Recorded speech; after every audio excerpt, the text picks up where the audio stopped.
Just got the pop out.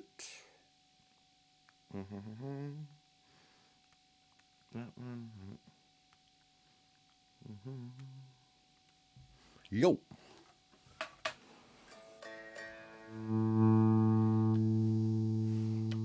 Middle position.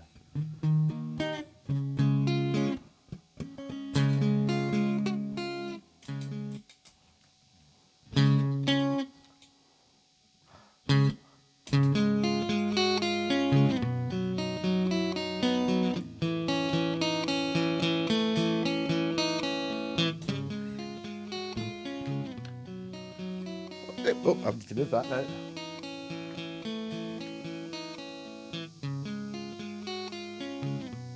Hey Daniel!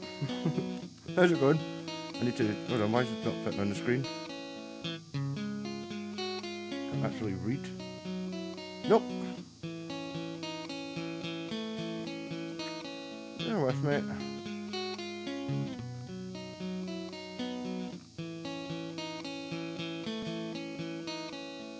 Oh!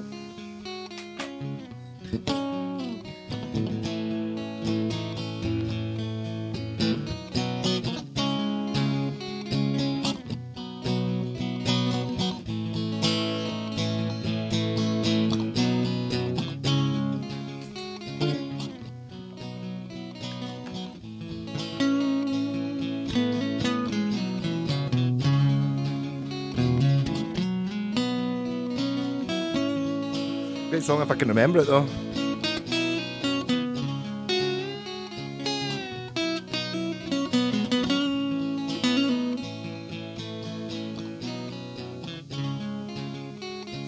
I think I've left something on there.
Who stole the idea off you, Mr. Whitesnake?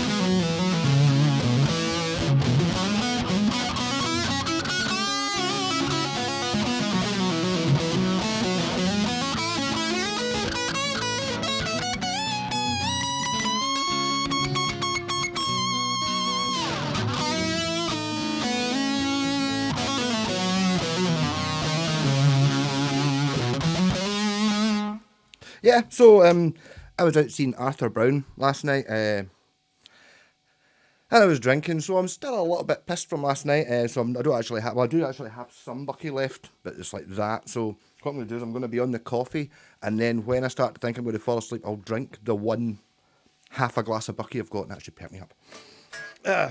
Hey Ben, Daniel, Mr. Whitesnake. Hey Dave, we just talk about that kind of, the only politics I was thinking about, the only politics we're allowed to talk about in here is Count Binface. I was watching a thing at him earlier on. His name is Count Binface, right? He's got a bin in his head, and at the end of his thing goes, and make your vote count. Just for that. No, just for that idea. Brilliant. Hey, Yokum! Sympathy of the Devil, that's an old classic, that, wasn't it?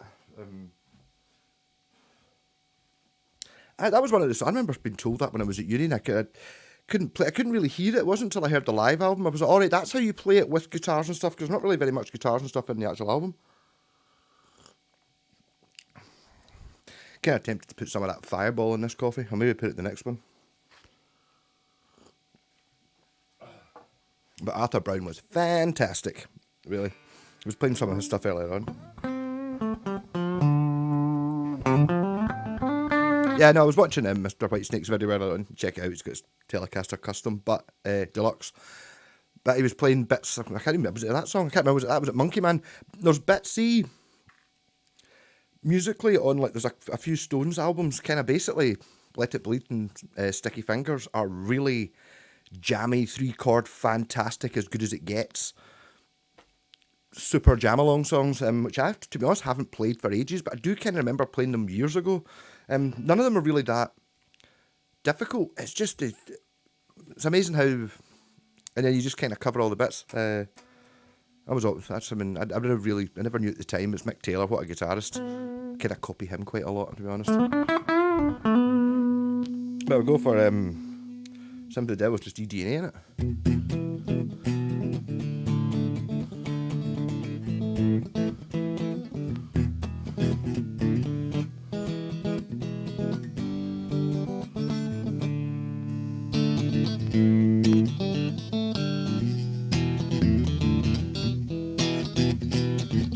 Pleased to meet you. Hope you guess my name. Passing you is just a picture of my game.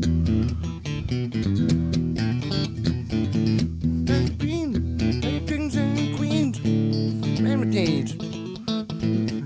I can actually put an awful lot more notes in the middle since the last time I played it. None of this. The song actually goes, you can give it.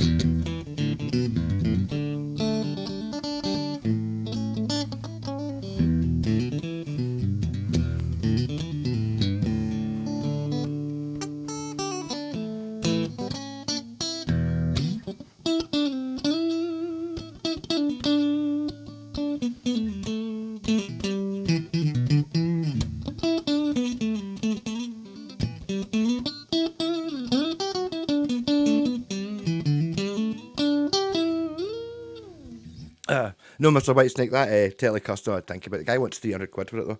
And it's like, when you look at it, it's a bit battered. And it's like, if I'd paid that for the other one, maybe the black Deluxe, the one that's just a single humbucker and a single pickup and a single coil on the bridge, it's in really good nick though, and I paid less than half that for it. Oh.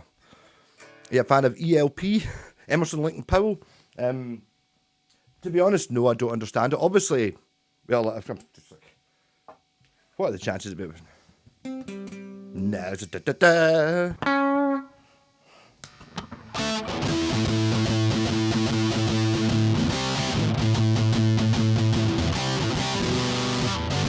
I don't actually know how to play it.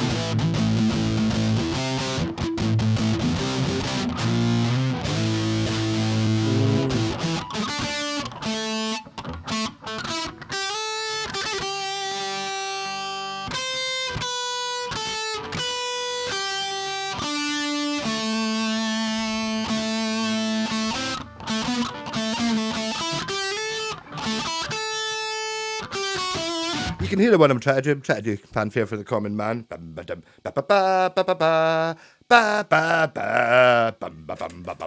Yeah. Asian! Oh, Mr. Whitesnake, that was meant to be the question of later on, if anyone else would notice. Because it's been told, and it's like, to be honest, I kind of answered my question, but Ben earlier on, and he was talking about what I really want to know is, does it sound very obviously not normal? And to be honest, I don't think it does. I think it's fine. I'm just used to it now. To be honest, it doesn't even feel that different. It's funny. Yeah, just look back. I could hear the fanfare a bit. Yeah, was that me going ba ba ba? And the fact that someone mentioned ELP. No, to be honest, I don't really. They're a bit. You seem to get different types of prog rock. And ELP Genesis and Yes kind of sit in the bit I don't like for some reason. I don't know why.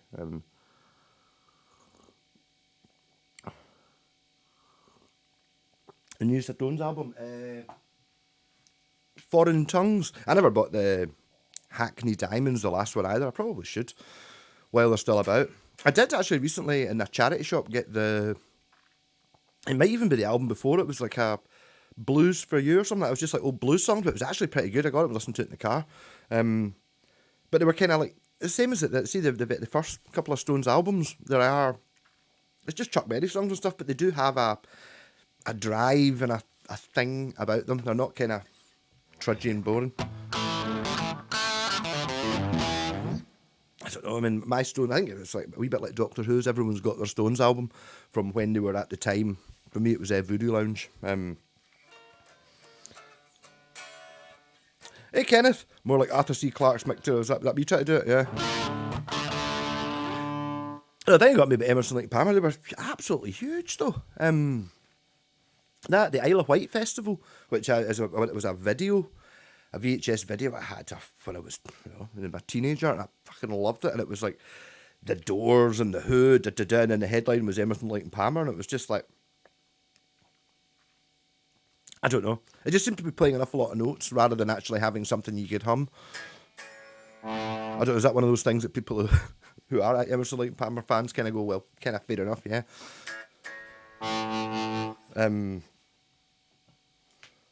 Obviously, Cal Palmer was the drummer in Crazy About Arthur Brown, was he not? So who am I most fan of? That. Also, Greg Lake sang in King Crimson. I played bass. An okay band to listen to, but don't look at them. That's the female perspective, isn't it? For me, it never mattered at all. Well, no, there you go, see. I never listened to Judas Priest. Because any time I ever saw Judas Priest, it was always about Rob Halford being gay and they were wearing the sort of black leather, and it's like... I didn't realise that that doesn't really matter. No, but they were not a pretty band. I know that one of the worst... 54 Chaos. One of the worst album covers ever always comes up. Or I think it might be the worst album. Is it Palm Beach or something it's called? And it's like the three of them standing on like a tropical island beach thing, wearing absolutely the most 80s suits you could ever imagine on a beach, and it's just like... It's a look. They do have one album which I bought because I thought this has to be amazing, called Tarkus. Have you ever heard of this? It's like the album cover, it's like a concept album about this planet where there's these animals which are sort of part armadillo, but they've got tank tracks. So obviously I bought it.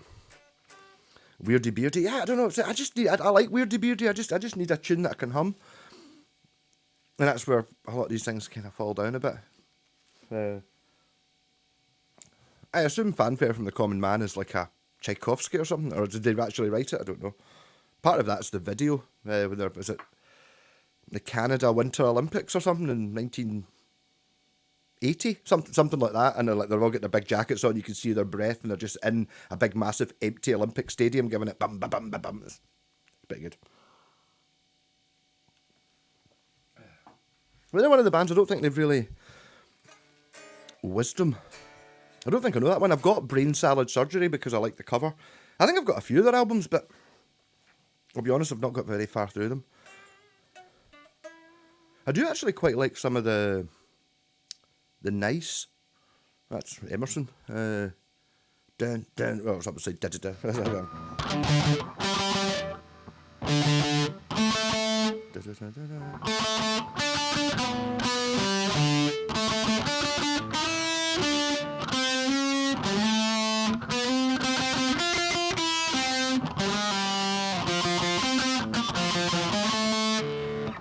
Aye, that one, West Side Story.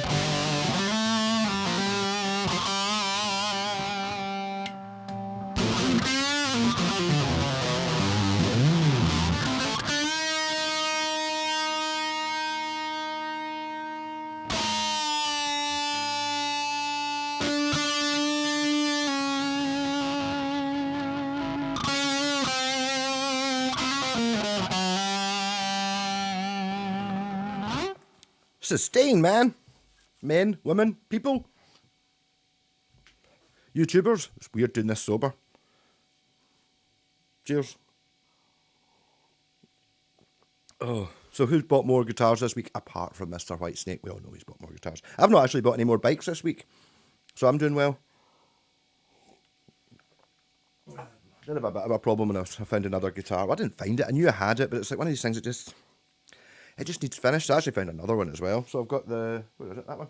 I was asking about with that. I'd forgotten I'd put good pickups in it. A little bit butchered looking, but actually, I did a video, I've not put it out yet, of it's got a piezo bridge thing in it. So because of my super stereo setup, I can actually just do the acoustic and electric thing. Might play that later. Also, I bought an album I've not listened to. Kind of a mistake. I bought it off Arthur Brown's bass player, drummer. I was like, is this the one you're on? He was like, no. So that is like we didn't have, I think the new album's not quite out yet. So this is like the one from 2022 or something. So I've not actually listened to it yet. I don't think they played anything of it. But Arthur's awful good. Oh.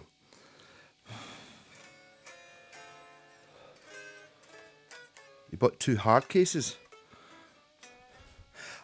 Are hard cases worth it, Sloaney? I keep thinking about hard cases, and it's just, my bedroom's like, basically when I moved in here, I just went, oh, excellent, this bedroom's big enough to just not have an entire foot of the entire wall, and it's just hard cases, and it's like, you just keep guitars in them because they take up the same amount of space. I do understand that if you've got 4 guitars, you've got more than 4 guitars. Mind you, sometimes, I don't know, mine kind of went mouldy. Some of the reason I'm digging these out is they're kind of because they've just been in gig bags for like a year, and they only spent like a month or 2 months in that container. It was dry. It was during the winter. During the summer, there weren't any extreme temperatures, and everything went mouldy. It's kind of,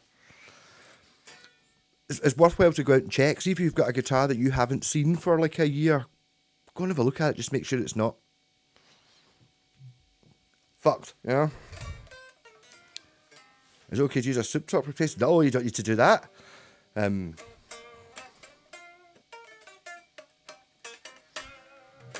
You just got wide range humbuckers. You don't need no tube sock when you got wide range humbuckers.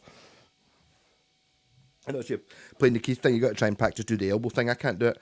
He somehow does it. He kind of, both of his elbows kind of go backwards when he's playing.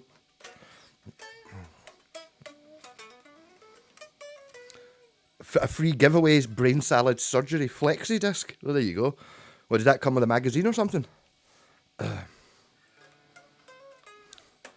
Good guitars go into hard cases. I don't like. I get it, Sloaney, totally. It's one of those things that but it's like I take it it's one of those things if you go through and you just kind of have them, and you just, when you see one for 25 quid that looks all right, you buy it. It's to buy new ones. It's fucking expensive. I mean, I don't even know how much they cost now. I do know that when I bought my Epiphone SG on my 19th birthday,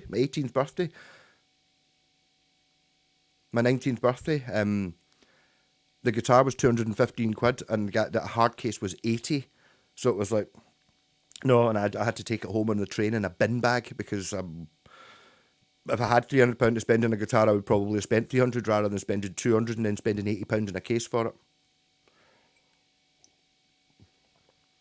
The problem with the cases thing is it doesn't actually, for storing them in the house, totally, but like more for just like carrying them into the studio. I mean, that's all I really like. Okay, I do gigs and stuff like that, but not very many. Most of the time I'm carrying stuff, it's basically carrying it out to the car, and having 2 gig bags with 2 basses, one on each shoulder, an awful lot easier than having to try and carry 2 hard cases which hit off every door frame. And it's amazing how when you're going into the studio, you can see somebody who's like that just walks out in front of you, and they see you coming and they go, oh, just go out in front of you, and you've got 2 cases, and they just think, oh, you just deal with the door. I'm not going to, take me a second, mate, to hold the door open for you. I'll just let you go past, and then you can kind of put one of the cases down, kind of open the door with your foot, pick the case up, and then, people are bastards. Melody female. At least if it's only a 45 single, it can't be as long as the fucking album. I just like the cover. Kind of H.R. Geiger. To be honest, I don't know. I mean, I think if you put on Emerson ELP, I could tell you within 30 seconds it was ELP, but I don't know if any songs. apart from Fanfare for the Common Man.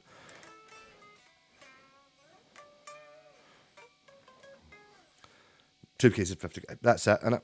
Really, you can't really go wrong. I do get it.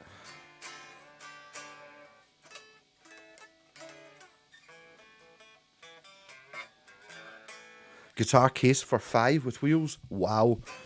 So you can just join 5 bands playing. Amazing.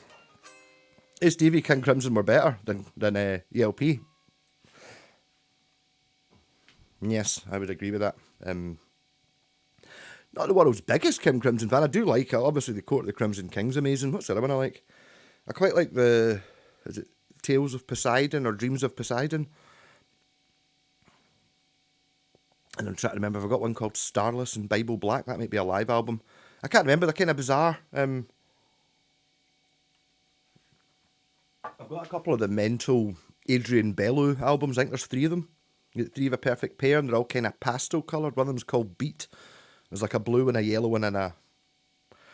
I don't have the one that...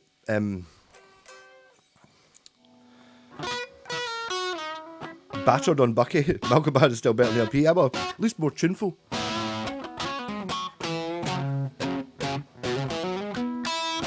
Greg Lake's a weird one though. I don't really have any opinion on him really. It's kind of weird. Hey Jeff, yeah, it's already been mentioned. Who still has the flexi? Moody Blues, The Days of Future Past, and In Search of the Lost Chord. Yep, got both of them. The first one, on Search for the Lost Chord's fantastic. Something about burn through tarmac. Yeah. Much for less depressing. Well, I think the thing that got me so much with ELP was that that Yellow White video I was talking about earlier on. Is it 1970 or 1971? And I think it's only their first album, and they were massive. They were headlining, and everyone was going mental. It was like pure. Why? I wasn't there, so I don't understand it. Is it maybe a little bit thing about how everyone loves Van Halen so much, and it's for me it was like pure. Because as far as I'm aware, the Final Countdown always existed, always had that solo, that type of guitar playing in it. So it wasn't new to me by the time I heard Van Halen. Was it something like that? I don't know.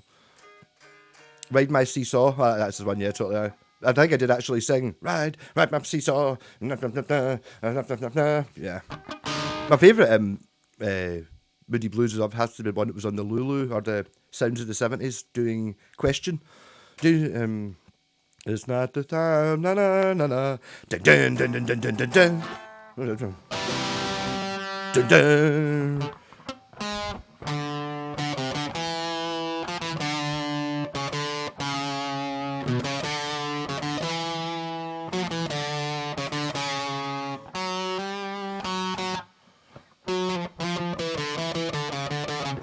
Yeah, but I mean, if you knew the song, you would know that I'm playing all the notes at the right time there, just none of the notes are right. You know. A few flexible, an old 10p to weigh them down when playing. I don't know, I remember having I think I've got a Doctor Who one somewhere. The new red limited edition Bill Joe Armstrong LP Junior. I didn't know he had a blue one, a red one even. But yeah, I bet it's pretty good. He's not. Did you buy? I take it you didn't buy the matching amp. He's got like is it a Marshall JCM 900 or 800 or something like that? But it's like the turquoisey blue colour.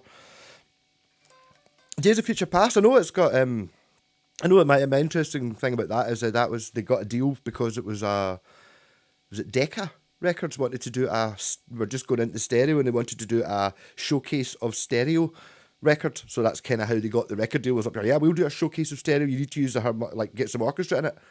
Okay, got Nights and White Satin on it.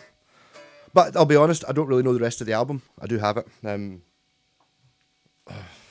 Nights and White Satin were at that White Festival as well. Final Countdown kind of sounding like Heat of the Moment by Asia. Yeah. Yep. What's the one? I've got not that. The second Asia album, the other one, it's got like a dragon on the top of it. The first song on that, which I can't remember, is fucking brilliant. But not really, I like it. I can't stand Lulu Chicken Shout. It's also that's the exact opposite of everyone I've ever heard who's met Lulu, and that's 3 people. said she's absolutely lovely. I don't really know much about it. Obviously, I do like Man with the Golden Gun. No, I've never heard any Lulu been not good at all. Deram sound, yes. If I could find them, I could show you. R K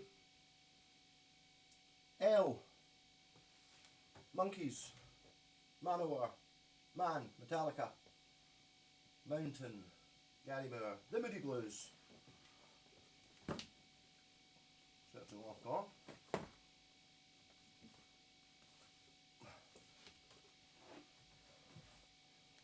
Beyond. So this was a quick. Oh, this has got tape round it. That's what it is. The day begins, dawn, the morning, lunch break. The night. I don't think I've listened to this in ages. This used to belong to the younger BG, one who died of cocaine. I think it might be absolutely knackered. Or maybe it just. To be honest, it looks pretty much mint. There you go. I always thought mine looked weird when I saw it because mine's got a black round it, but I can see it now. It's insulating tape. The joy of it. I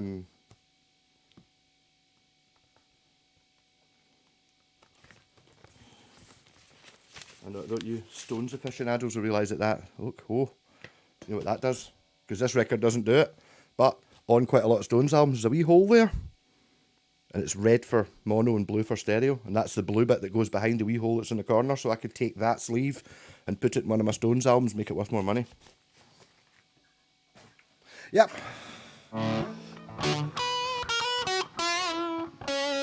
Didn't buy the light blue head, I would imagine. I will listen to it, Stevie, this week, then, because I honestly don't know if I ever have listened to all of it. Lulu Love to Love is a cracking tune, very underrated. Loves to Love. It kind of rings a bell. I maybe get a shot. There's a.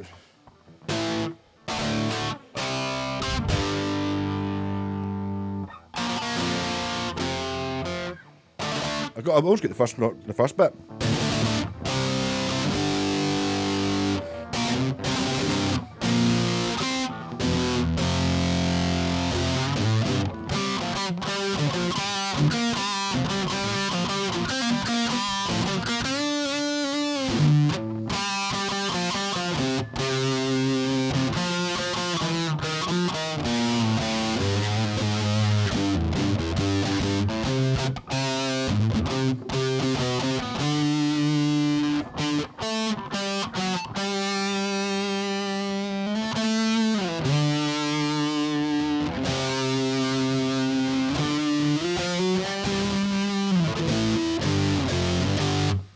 Well, you can look on the back and look on you.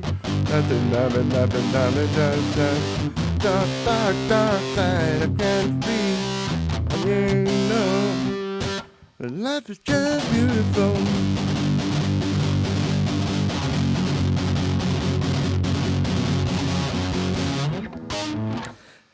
Said every rock star, or I don't know anything about it. I quite like it though. And Man with the Golden Gun always gets hit as being the worst of the James Bond tunes. No, oh God, what? No way. I don't even know if there was any point it was the worst of the James Bond tunes. I just gave up. There was the Chris Cornell one was all right. And Tina Turner, Goldeneye. I think Goldeneye was the last one apart. And then there's that Chris Cornell. Hannah's a pure shite ones. Like pure, like a Madonna. The ones that I can't even tune, can't even hum. Mind you, I never really watched the films. I don't think I've even seen the last couple of James Bond films. Casino Royale bored me.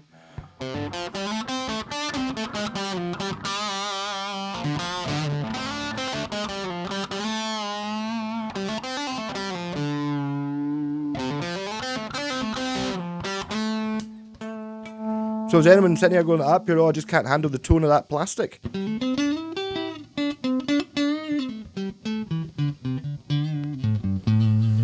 I come down to Stevie. I think that Man with the Golden Gun and Live and Let Die, but Live and Let Die has an 18-minute boat chase in it, therefore it's the best one. A Glastron GT150. There's actually one of them. There's two of them sitting around the corner from Jen's sister, like kind of, and on the, not on kind of half in the street. Someone's obviously got them in their garden, and they've got 2 of the boats from Live and Let Die sitting there, all covered in moss and just obviously not moved for 20 years. It's like, I nearly bought one time. I remember driving past it just by total random chance. It was in the south side, and it was like a wee, I don't even know if you get them, like a car yard where they had like 10 cars for sale, something like that, just in a wee industrial estate, and there was a boat. There was that. How much for the boat? Was it on a trailer? I can't remember. I was at 200 quid, and I was like, pure. I was hoping he was going to say a grand, so I didn't buy it. It was just like that. No, I can't buy it. And it was a GT150, the red one, no engine on it. And the guy was like, do you know what it is? He was like, and I was like, that's the one from Live and Let Die. Like, it's a Glastron GT1. It's the one that jumps over the bridge, and the guy's just like that. So do you want it? Dick.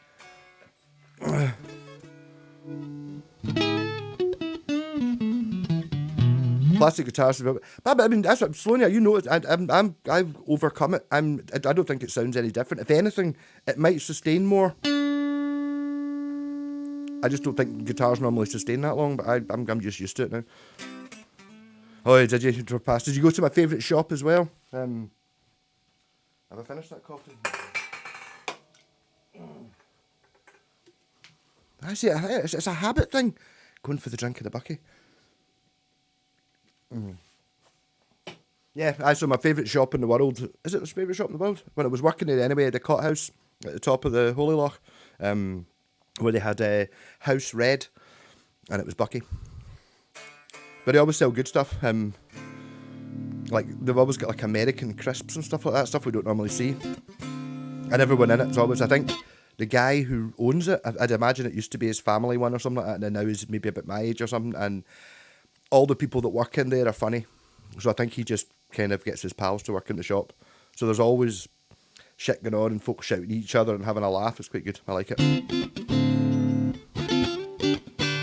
I do get a wee pang when you mention my boat though.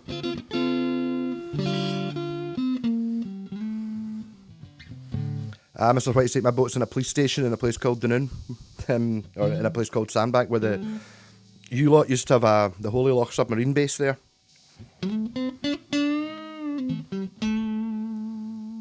The first time I ever saw Dunkin' Donuts was on that pier, apart from in films. I don't even know if they're at it. There used to be one in Glasgow in Central Station. I don't know if there even are any Dunkin' Donuts. Not that much of a donut. I don't see what's so good about them. I'm sorry. It's like I never really thought donuts were fucking amazing. Weirdo. The Cot House still has the cheapest fuel. Good. It was 1 year since hubby died, so I was at 70. It's like, I forgot with friends. It doesn't sound like that much fun. You should maybe have bought a bottle of Bucky.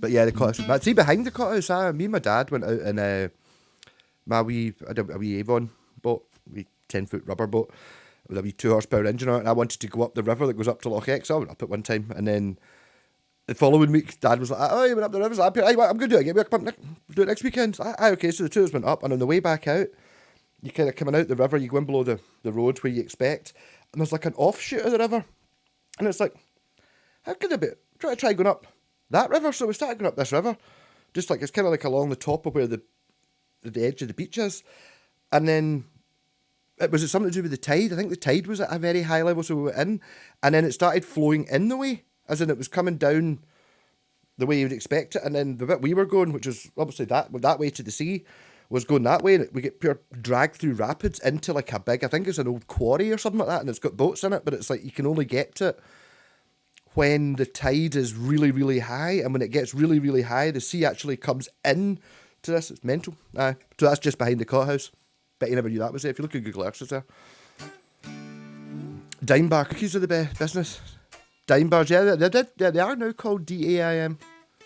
I remember finding them a little bit brittle, to be honest. They've been about for a while. I remember them coming out. Never a super fan though. It's got that chocolate on it. In fact, did anyone remember McCowan's? I assume it was toffee. It had a picture of a Highland cow on it, and it was like kind of like a dime bar, apart from that same chocolate on it. You know, the sort of brown plastic that kind of is chocolate flavour.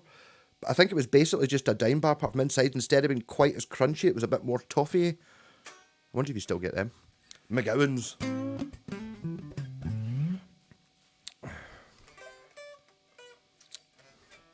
Right in the front curb. Kern. Right. See? Curb? No, Kern, I know Kern Post Office. Lovely, wow. Yeah. McGibbon's toffee. Cops really do eat free donuts. I don't know, it's just one of those things, isn't it? It's like, it never really... I remember being a similar thing with him when microwaves were the first thing, and it was like, oh, pizza, you'll be able to have pizza. I remember even going in with my mum and dad when we were buying our first microwave in the 80s probably, so I was like, oh, you can have pizza, and it was like, oh, it's always just all this heating up pizza. You don't really microwave pizzas though, but I don't really know, and I never really liked pizza. If I can point that, yuck.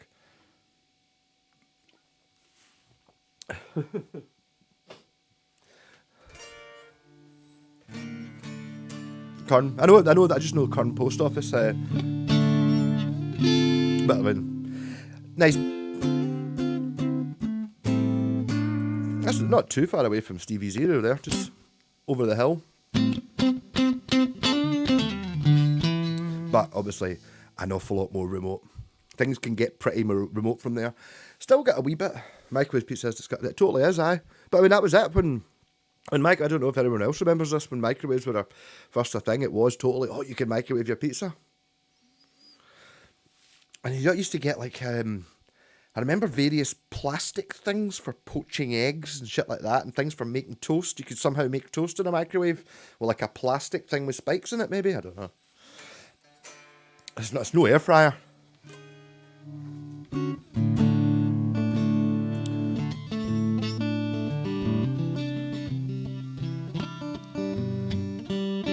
I take it armadillos is something to do with donuts.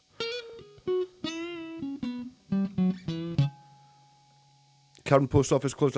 Oh, I think I might know that. I think the guy who I've mentioned it before, who owns the house that was just down the hill from the police station.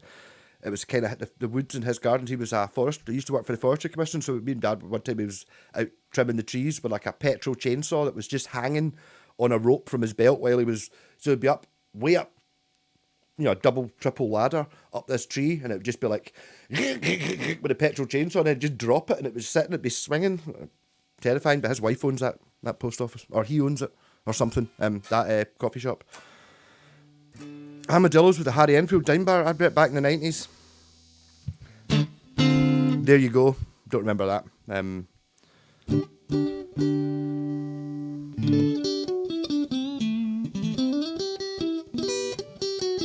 Growing up in America in the 70s, it was like post-nuclear apocalypse society, canned food, microwaves, etc. Yeah, but the thing is, you were so much ahead of us. It kind of we were just coming up behind you. I remember just like, I don't know if anyone else got this for like Back to the Future, and it was Marty McFly had a video camera, a skateboard, a bike, cable, all these TVs. So much. No one had that. I mean, when I was a kid, people still had one TV in their house, and when the TV that I had growing up, like the 21-inch sort of Philips thing that was in the living room, we had that from before I was born until I was like, I don't know, it lasted 20 years. So it was like, I can't even, it's like, things are just a little bit different.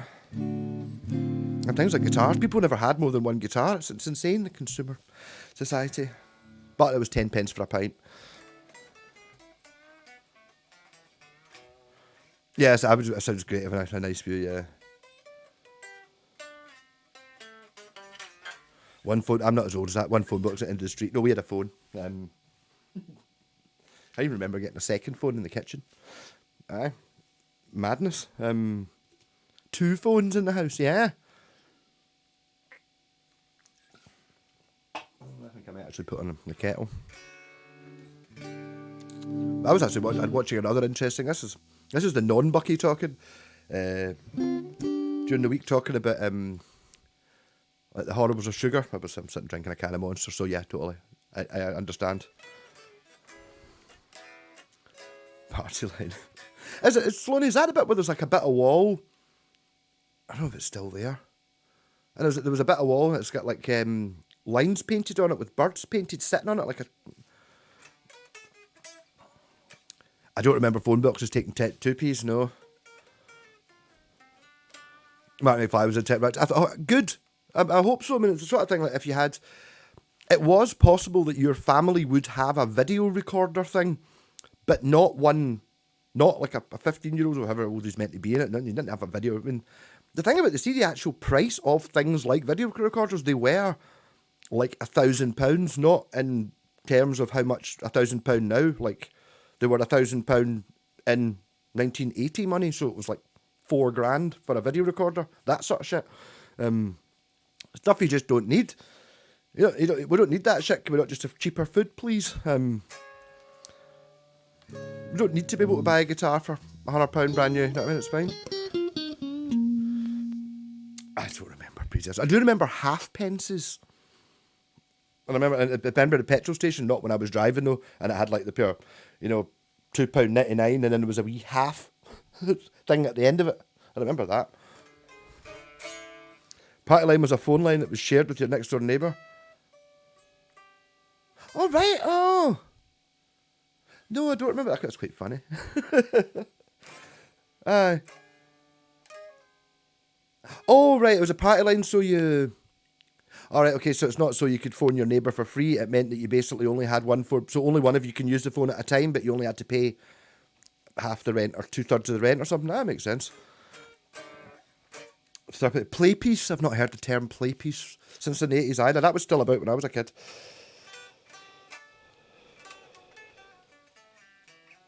Halfpennies were circulated 4 months before you were born. Well, there you go. So, I mean, I'm talking, I wasn't very old when I remember halfpence. I remember there was a sweetie you used to get called a halfpence Safari Fizz, which from memory was kind of a wee bit like a Love Heart, apart from it was smaller, just like a wee fizzy refresher type thing. I remember them, but we're talking about... So if halfpennies went out of circulation 4 months before you were born, when was that? And then I can tell you how old I was, because I remember them disappearing. 5 or something? As much as that? Older than that? Fuck knows. Yeah, but actually watching stuff that was talking about like sugar, but just how bad food was, like back in the 70s and stuff, everyone was, you see pictures and everyone's thin and all that, and it's like basically everyone just ate food that was made at house. So like mince and potatoes and carrots and peas and shit like that, and it was like, what's in it? And it was like mince and potatoes and carrots and peas, because that's what mum put in it.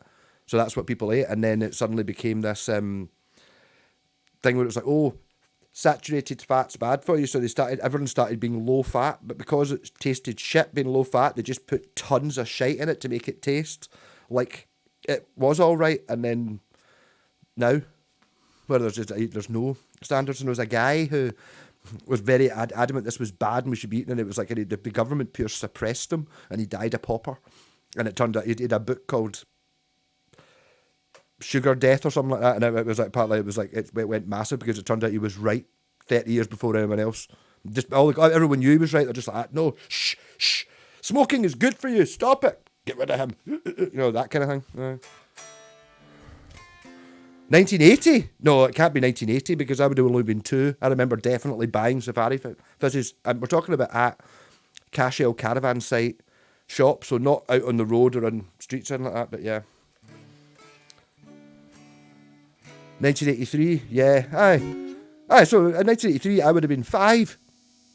Yeah, my very earliest memories of halfpennies existing. Also, I kind of probably remember them kicking about in the bottom of piggy banks and stuff, maybe. I remember a money box. Yes, I said that before I read that. Yes, I remember 10 pences were shillings or whatever they were. It was just a 10 pence, but you could get, some of them were like from the 60s and stuff, and like King George and shit on them, like those ones. But it was still 10 pence, and they weighed a fucking ton. Aye. It was a punk rocker in 1980. I was not doing an awful lot in 1980. I didn't play the guitar.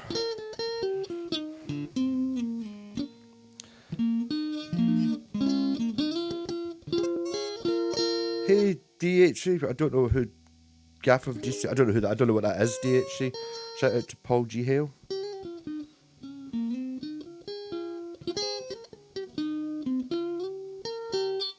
What? I don't know what we're talking about. Half new pence, I remember proper halfpennies, oh god, yeah, well. Well, I've actually got my bank card back. I've been having to use cash for the last month because I sat on my bank card and stopped working. and then I accidentally got it sent to my last address, and then it got destroyed, and then I had to get another one, but it's actually like going in and having to hand over money. It's weird. Get back to it. Thanks, Haley Giraffe.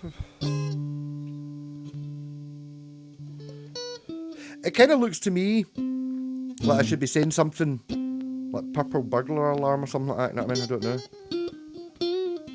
Hey, Aunt Wales, how's it going?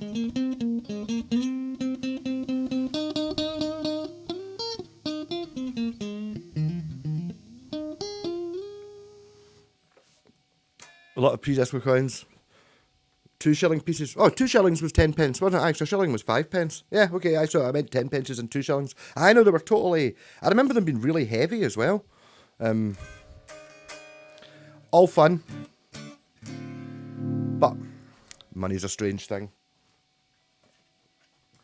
Still remember, it wasn't that long ago watching Hitchhiker's Guide to the Galaxy. The TV show, 10 years ago or something like that, and it was like, oh, the world's ending. All right, okay. So up here, yeah, so let's go to the pub, and he buys 6 pints of lager and 2 packs of peanuts. And the barman's like, right, is that up here? Yeah, there you go, keep the change from a £5. Oh, thanks very much. And it's like, basically, you just bought 6 pints and 2 packs of peanuts for a £5. And the barman was like, pure, what? I can keep the change? No way. You know what I mean? And that was only 1980, so we're talking a pint being 20 pence, not 6 quid. What a road trip for that custard. Turns out Leicester's a bit of an odd place. I do kind of know. I know Colville, because my pal lives there when I go down.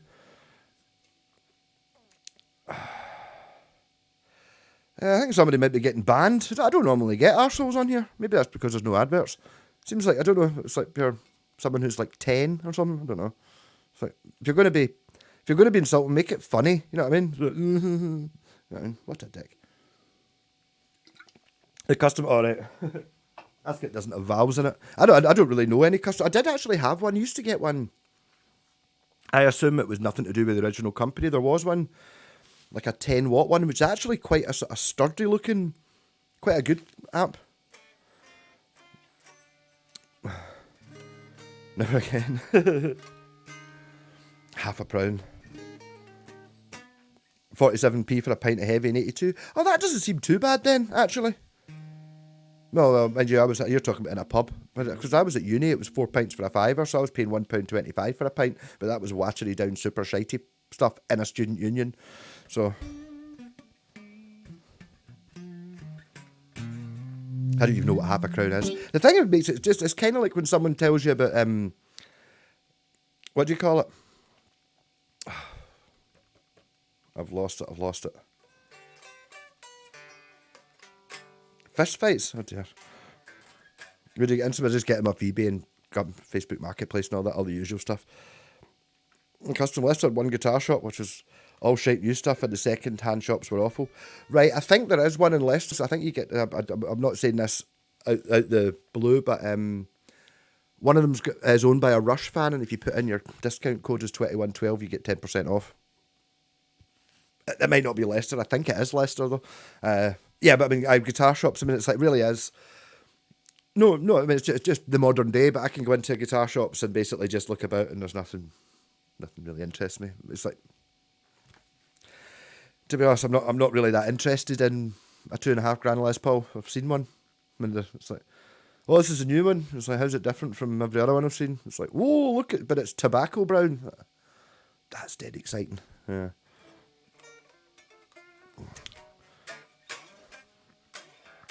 I'd love to get back into the guitar, man. How do you teach? I teach badly, yes. I've actually got a video I did talking to Tim, Blacktooth Fox. He commented in a video I did a couple of weeks ago when I was out on the bike and I was sitting on a tree stump fucking playing the guitar. But the thing being is, I just by random, I'm on Facebook. See if you've friends requested me on Facebook, I never answer in. I don't use Facebook for me.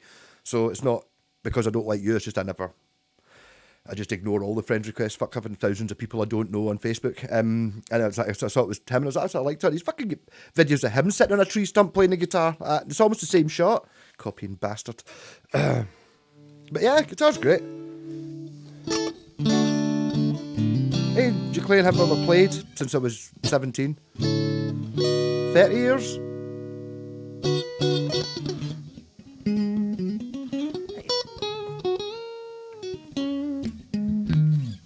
Gibson Les Paul sat in its case unplayed since I bought it.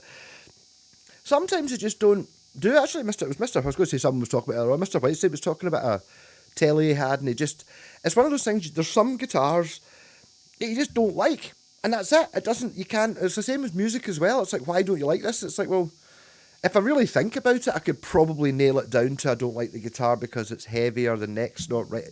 But ultimately, it doesn't matter how you define it. It's just like, nah, it's just something just not for me. Sometimes you can fix it. I mean, sometimes it's like this. This was terrible. This was an absolute bag of shite. If you'd offered me 100 quid for this any time up until about 2 weeks ago, I would have sold you it.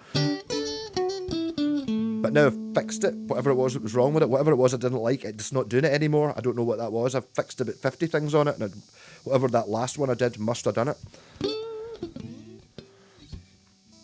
Completely no the stuff in an average guitar shop. On the other hand, I bought a weird old parlour guitar. Hawaiian stuff stencil. It sounds nice, yeah.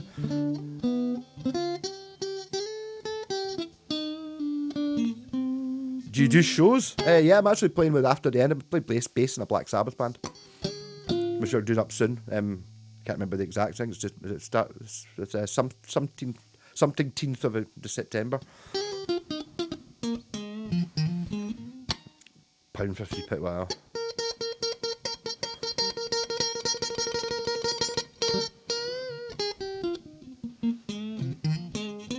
I've actually got a couple of parlour guitars sitting about that Jen bought at a car boot sale, which are mental, which I should fix up. To be honest, I think I probably said I'll put strings on them, and that was a few weeks ago.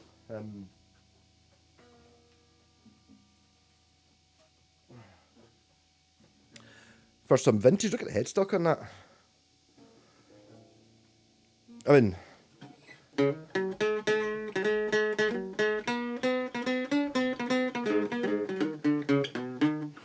like basically what this wants is nylon strings. That is quite cool.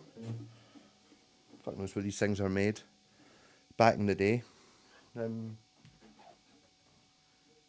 it comes down to if you're looking for a travel guitar. Okay, now that I get you get the wee plug-in amp and stuff, you can just have a cheap Strat or something like that. But rather than buying the Washburn Rover or the, what do you call it, Martin Backpacker or anything like that for £300-400, just buy something like that and spend 50 quid or spend 20 quid on strings and cleaning it. And then you've got something that's totally cool and interesting that costs you 20 quid so you can just put it on your back.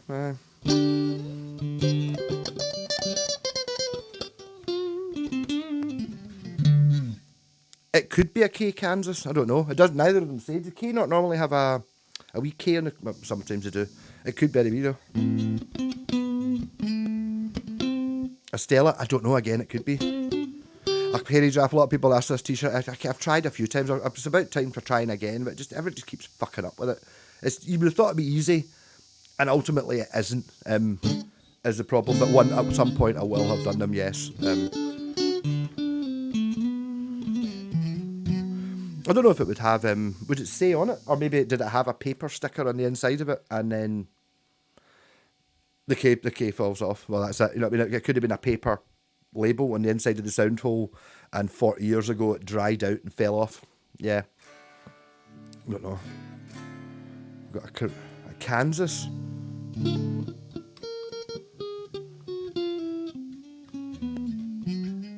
Malcolm suit, yeah. I went to that gig last night, Arthur Brown. I dressed entirely in purple. I don't really know why. I just thought I had my purple Nike Air Jordan, my purple jeans, my purple Batman shirt, purple tie-dye t-shirt, my purple denim jacket, and purple sunglasses on. Yeah.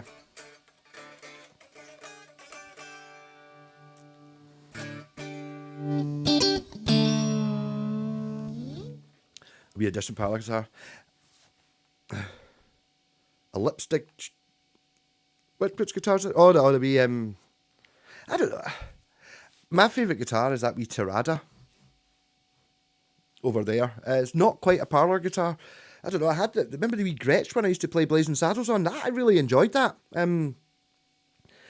It's just one of those things that you just get to that point where it's just like, just been a wee bit bigger, and suddenly you've got something amazing like that wee Tirada. I absolutely love that guitar. That wee Kansas charity shop found for £5. I think, to be honest, Jen paid £5 for the two of those. They're both exactly the same, apart from one of them has less pieces. They're both exactly the same, but one of them has a nut, some strings on it, and a bridge. The other one has no nut, no strings on it, and no bridge. But I mean, you can still... So having something like that, you know, I mean, I don't know how old these things are, but there's a fair possibility. Did the Beatles exist when that came out? So I mean, what the fuck did they used to play on it? You know, you could play anything on it. It doesn't exist. When you start thinking of it that way. That's why I need to get my... Sometimes the really old stuff's cool, though. I need to fix up the wee... not a Vox. What's my wee... The Hofner. The one with the red vinyl on it. That. I'm waiting for John Letts to say hello again. And there's that pure pickup, man. You think so? I've got a... Mr. Whitestick, I've got a Warman lipstick pickup, which I've had in about 5 guitars, and I can't get it to work. It works. It just sounds like it's 100 miles away. Maybe it's a Warman one. Warman pickups are always good. I think it's okay if... I don't think you can mix lipsticks with something else. I don't, unless it's, you know... I'm okay, you want to put in a DiMarzio Super Distortion against it, but even like a Strat pickup is just so much louder than it. Very difficult. Hey Alex, in South Wales on my way to the pub. Well, that's... Sounds good, man. Merthyr. Missed about it for the first time this week. It spent 12 years in its case. It was still in tune, wow. What's an Epiphone Master built? Do I even know about this? I don't know.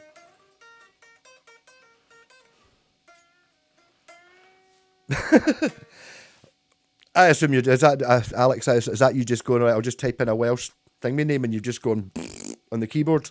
It's like... Oh no, it is actually a place. It looks like something like, see if when I used to have the Degu, when the Degu ran across the keyboard, that's the sort of thing he would type. Yinsible. I have heard of Pontypridd, that does exist. Is that not where Fireman Sam's from? Amazing. No, I mean, what was that I saw the other day? I was tempted to buy another Roland Cube. There's one that's only...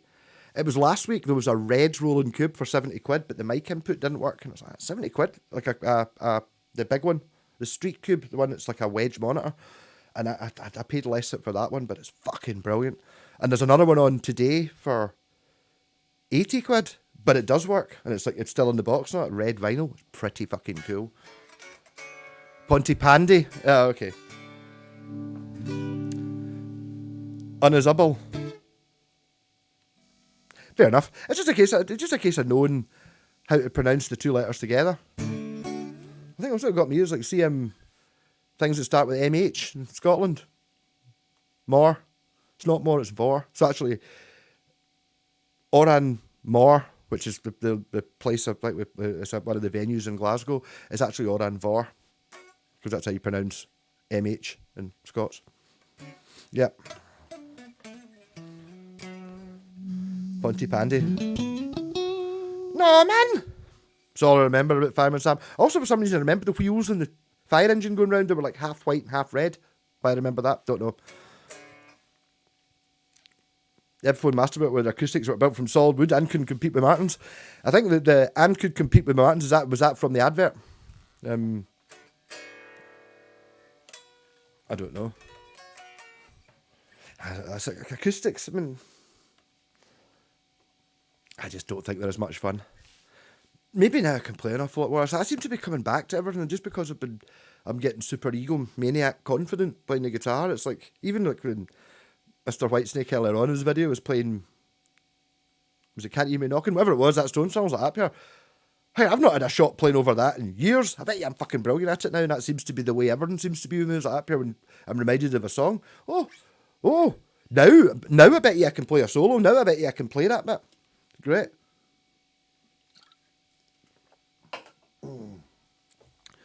Got the Bandtamp for 50. Bad power supply. Jen got hers for free because they couldn't find a power supply in America when we were in America. It was sitting there and I was like, we blew up. Like, oh, it's cute. And I'm like, yeah, that's pretty good. And it's like, they could never get, is that an 18 volt or something like that? I had to make. I bought a power supply and had to solder it to make it work. But yeah, I think it's a fantastic wee amp. The problem with something like that is, though, the same with my bass amp conundrum. Yeah, absolutely. That size. It's like, sounds fucking brilliant. The problem is how big, like a box, do you have to put it in to make it sound alright?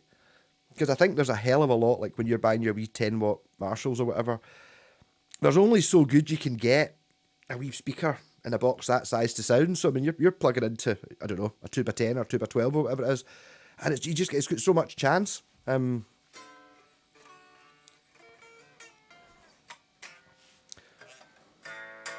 Too nice to play. I get you. Archtop. So that's Sloaney's Encore one. If I ever seen one of them, I didn't want. I should have just asked. I take it. It wouldn't have been cheap because I mean, if I'd ever seen one of them for, if I'd ever seen one for like 120, I would own it. But it's one of those things that the only time I ever see guitars that are anything like that, the sort of Gretsch White Falcon type thing, even though I've not been looking for quite a while. There was PV ones you would occasionally see, and that was kind of it. Like, apart from, paying hundreds and hundreds and hundreds of pounds. But even then, the PV ones, they were still coming in at 200-300 quid. I think it just comes down to the whole concept of trying to build a Strat or whatever it is. It's just like you get a piece of wooden bandsaw, whereas an acoustic's an awful lot more hard to build, therefore cost more money. Encore cost me 135. That sounds amazing. I would have bought it. I mean, it's one of those things at that kind of price, it would have had to be the white one. But yeah, I would maybe consider it. What would I play on it? My pal Jerry's got one. I can't even remember. I can't remember what make it was. It was that make I'd never heard of, and it was really good. It was like I thought they were going to be like this, but I don't know if they all are.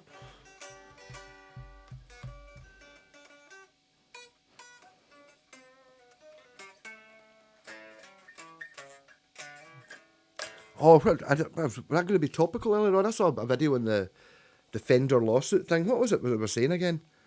Nah, there's going to be a problem. No, it was about Yamaha and I don't know what it was, I can't remember. Was it Bushido or something like that, which is like the Way of the Warrior type thing? And apparently Yamaha still operate under this, and they're all a big team, and it's like Honor and all that crap. And Fender have basically, the cease and desist order, and apparently Yamaha have sent them a letter back saying, very politely, pull your cease and desist order. You don't want to fight with us, because like Yamaha will just Fender, you know what I mean?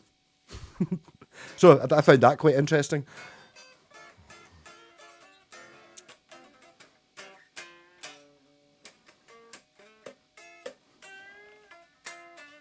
Nice to play, plays not. Well, yeah. Fender chose to go for Yamaha. But the thing is, it's not Fender. Yamaha, I'm pretty sure, is still Yamaha. Fender is, like, okay, the first bike thing. Apparently, a lot of the bike brands that I remember from 20 years ago are all just owned by the same company, and it's basically when you buy a Muddy Fox, it's the brand name, nothing to do with the original. It's the same way that these things happen just now. Same if you buy a Kramer. Where's the Kramer? Okay, it's got elements of the Kramer design, that's it. But Yamaha, I mean, the thing is, in all honesty, I can't imagine a situation where someone would say, oh, I've got 3 guitars here. They all cost the same amount of money. There's a Gibson, there's a Fender, and there's a Yamaha. Which is the best one? It's the Yamaha, isn't it? Like, I would be unbelievably surprised if either of the other two were anything like as good. You might not like the look of the Yamaha. Slash didn't play a Yamaha. Right, okay, but I can't imagine it. I mean, I would even go as far as to say, here's a Yamaha that costs half as much as this Gibson and this Fender, which is the best guitar. It's probably going to be the Yamaha, isn't it? Assuming you choose one you like the look of.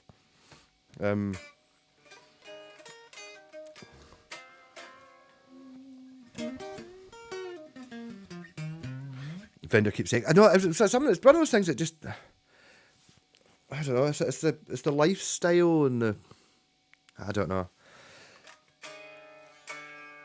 How are you going to stop people making Strats? There's too many guitars in the world. There's too many. People are, I don't know, I just feel, I think there's probably quite a lot of people that have half a dozen guitars and don't have a good one. Or like one that plays really well.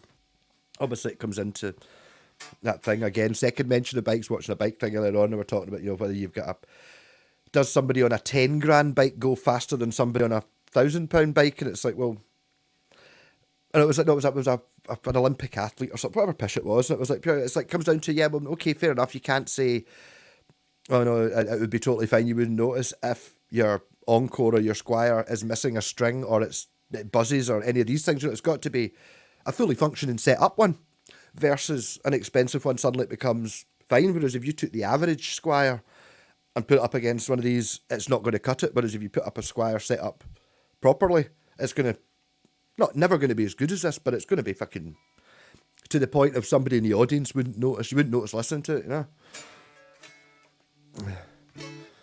Don't get on with my Yamaha. Some of them are really good. Fanta is not juice. No, I don't support the Nazis either. Did you know that? As in Coca-Cola companies like that, pure, yeah, that's great. Let's sell some. We're selling lots of shit in Germany, and it's like, pure, oh, America, they're kind of on the other side of the wall. The Germans aren't going to buy that. Let's create our own version. We'll call it, make it out of oranges, call it Fanta for the Nazis to drink. So they were pure, wow, Fanta, pure, the German ideal, still owned by the Coca-Cola company, but obviously you couldn't be seen to have Coca-Cola because that's the enemy. So there, that's where Fanta came from. A Phoenix rule, Phoenix even, would not be Phoenix you like then? Mexican Strat rules, I don't know. I do, I mean, the thing about Mexican Strat, I mean, I'm talking about Mr. White Sticks one, you know what you're getting with it, and they are amazing, they are. They're not as good as the Japanese ones, but you're not. Unless there's something wrong with it, you're not picking up a Mexican Fender or anything, and it's shit. You know what I mean? Unless it's like, oh, this one's shit, and it's like, oh, what's wrong with it? Someone's pulled the frets out it. Well, you know what I mean? It's like, oh, I've got a 2.5 grand Gibson Les Paul and it's shit. Oh no, what's wrong with it? It's like, I want to reverse the car over it, so it's shit. You're like, well, yeah. I break stuff a lot.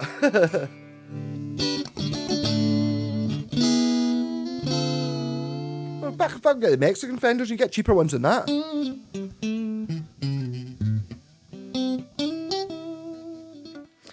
Poor condition 98 F1 Les Paul 300 series.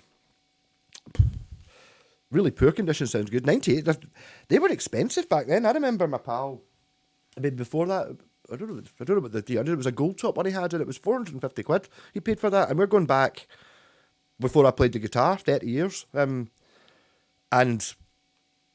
the one with the one with the shit pickups, the Samick built one, I'd imagine. Hey, Phoenix Phil, have you tried the Japanese ones though? I mean, it's like, so Japanese guitars I've got, I like them best. I mean, whether they are better or not, it could be a little bit just pure snobbery on my part, but or maybe it's just a taste thing. Yeah, if you really like cheese, then you're going to like all these pizzas. If you don't like cheese, you're not. Yep.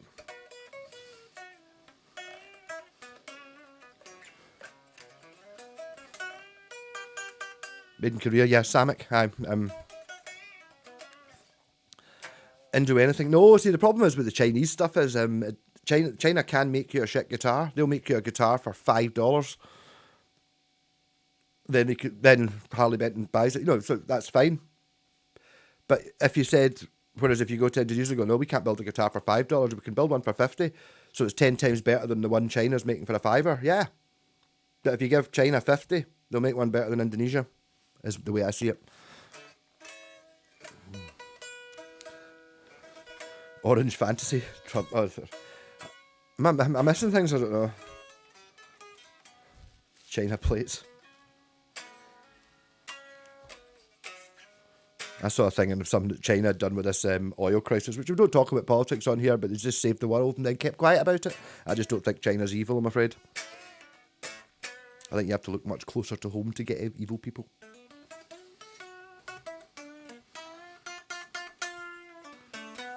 Theatre for the masses, bread and circuses. That's the phrase you're looking for. The makers don't hate me for being American in Indo. Does anyone hate anyone?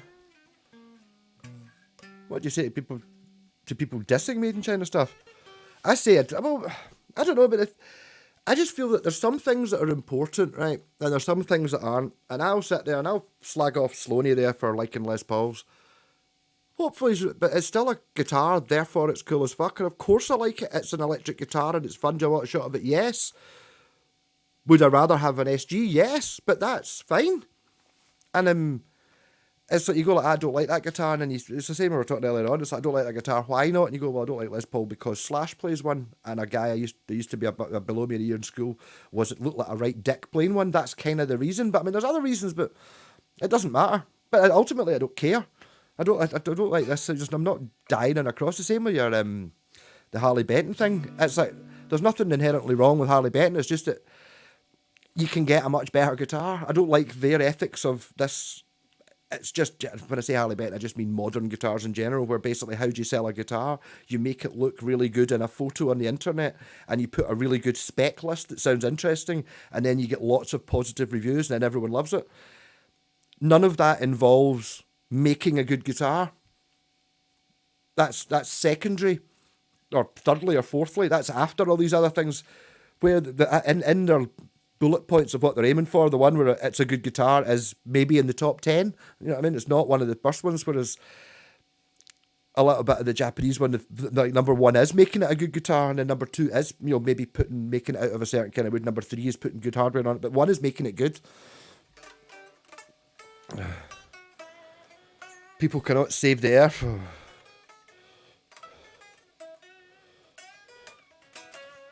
Fenders, I don't know, well, but does this? Or is it just because it's a Fender? Or is a Japanese Fender different? I don't know. Well, I've got the Music Master bass. A Zenta Strat copy. Zenta, are they not the sort of thin ones? I don't. I have an Ibanez ARZ 800 that I was sent modified with Seymour Duncan, and that thing has some top-notch build quality. Aye, Ibanez. But again, that's like, Ibanez are kind of like although I have heard things over the last couple of years, but up until 5-10 years ago, pretty much any Ibanez from the 2000s up until 5-10 years ago is fucking really good. It doesn't matter whether it's the cheap one or the expensive. I assume the expensive ones are amazing, but I've got that wee black one. It's an RG 300 and something like that. You're like a £350 guitar new about 10 years ago, and it's how can you fault it? Oh, I don't like the colour. Well, that's not really the guitar's fault. The build quality is amazing, and miles better than put it up against the Mexican Strat. There you go.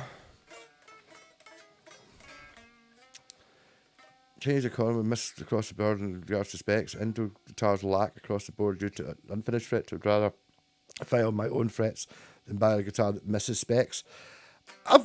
Fair enough, yeah. But if you buy a Japanese one, you don't need to do that. But then again, I'm not talking about buying a modern guitar. I'm talking about buying one that's 20 years old, which is better. You went 3 weeks. Well done. I mean, a Garmin watch. How much did the Garmin watch cost, though? Made in China. I don't think there's any. But the thing is, it's the build what you tell. It's like there's tolerances. It's not necessarily the build. It's the quality control at the end, whether they let things go.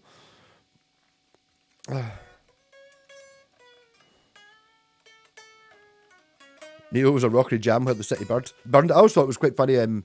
Going back a bit there with there used to be a CD burning thing, and it was called the Nero Burning ROM.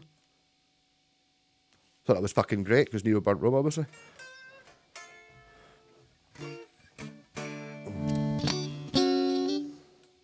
The Zenta has a big, like the Gretsch has a weird neck, middle bridge, and has a bypass tone pot. Absolutely sounds mental. Not the 2000s. Ibanez went south in the 2000s, did they? Even the cheaper ones? I don't know. I mean, I'm pretty sure. No, maybe it was about 2003. I've got a couple of... Well, you can't see it. There's one there. I've got a few Ibanez, but the Japanese ones.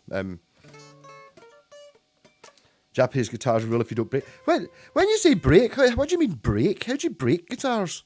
What, like snap strings and stuff?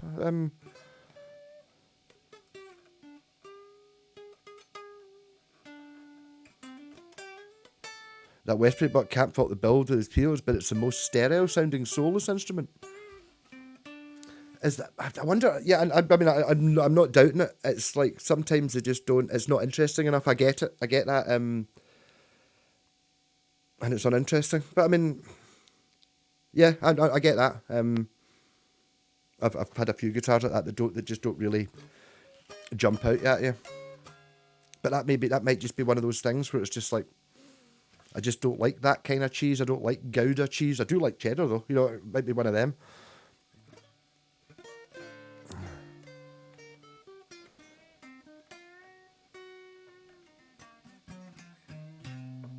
Oh, good luck on that, Sonny. I'll give you a hand, but I'm a lazy bastard. Okay, I'll do with a carload of cars. I'll do that. You give me petrol. My Marshall MG 10 watts amp stopped working. Is it worth fixing? Easy life it had. When you say it stopped working, did it just basically stop turning on? Because if it stops turning on, it's possible the power switch is broken. That seems to be a very common thing with wee amps, and you might be able to just put like a wee toggle switch like that in. These are rated to 240 volts anyway. Or there might be a fuse gone in it. The thing is, they're just not worth any money. I mean, how much are you picking up an MG10? It's only an MG10 as well. So, I mean, you can get an MG12 for, I think I've actually got one through there I would sell you for like 25 quid, which is how much it's got to cost that if you're going to get someone to fix it. But I did get to wear a nice watch. I was like, see, it's kind of weird because I don't actually have a Westbury and I've never owned one, and I'm not really 100% sure why I've never bought one. Is it, like you're saying it's soulless and all that shit, but I think Red Leicester is not rank. I like it. Yeah, absolutely adore the Westbury, but it's just different for that. I think it's the look. I don't absolutely love my wee Aria Pro PE series. It's kind of like the Westbury, but it's got more on it I like. It's first tastes with the eye. Why do I love that Strat so much? Yeah, it's probably because it's white with a maple neck. You know, I don't particularly like the black plastic, the black scratch plate on a white guitar. It's too 70s Fender for me, but it kind of works when it's most advanced technology. You know, it kind of works in here because it is an old one, but I wouldn't, if I was going to be buying a new Strat, it would definitely not be a white with a black scratch plate. Oh no. Like Westtone Pink Burst.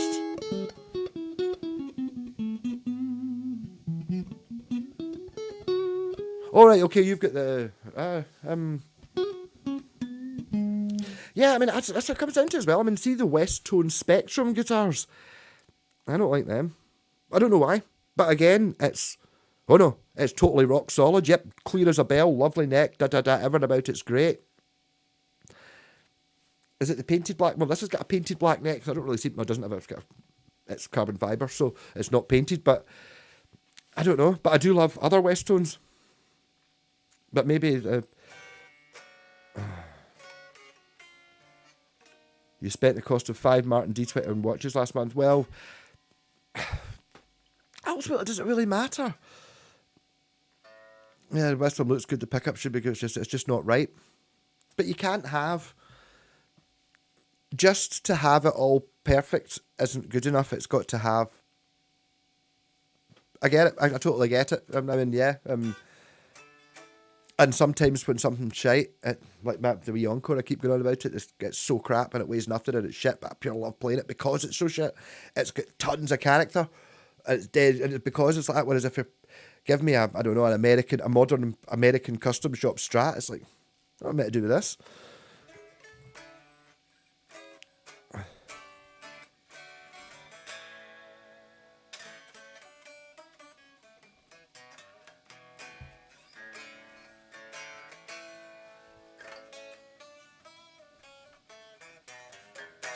Watches, I don't know, but yes, how's he justify? I was talking to my pal and he was talking about going about how it's like, I've been a wee bit into the third bench of the bikes. I've blown, like in the last 6 months, I've blown 100 quid on bikes, right?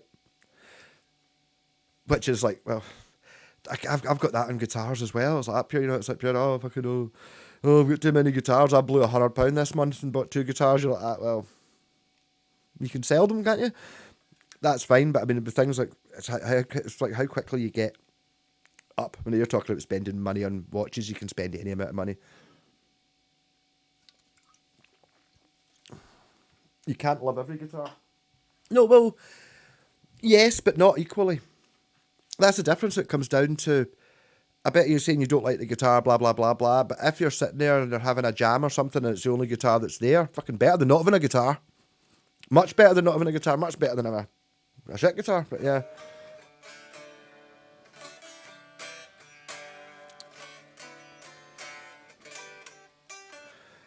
I don't know who Chad Channing is, and I don't think they could. I think they're all men.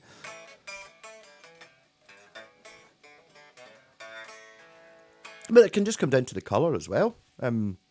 Actually, I saw someone was selling a Vantage Avenger earlier on in America. It's a silver one, and I was like, okay, I've got like a purple one. It's like, yeah, that's fucking amazing guitar. But see, if it wasn't purple, would it be as amazing? I'm not sure. I think the trick of these things is to just accept that you're influenced by these things. Nothing wrong with it. I'm not saying that that's what it should be, but I know that I'm not proud of it, but I will gravitate towards that guitar because of the colour or because of the shape, and you can kind of overcome it. Chad Towns a drummer before Dave joined Nirvana. I don't know.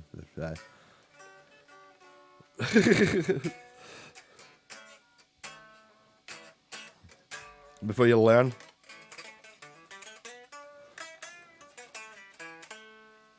Watches or clocks, yeah. Yeah, but I mean, so I blew up £100 on bikes. So my pal was talking about he bought a steering wheel for his Xbox for like £300, and you're like, well, suddenly my £100 spent on getting half a dozen bikes seems like a fucking bargain. But depends what it is you want it for. And it's like you can sit there and go, up here, someone spent £1,000 on a watch.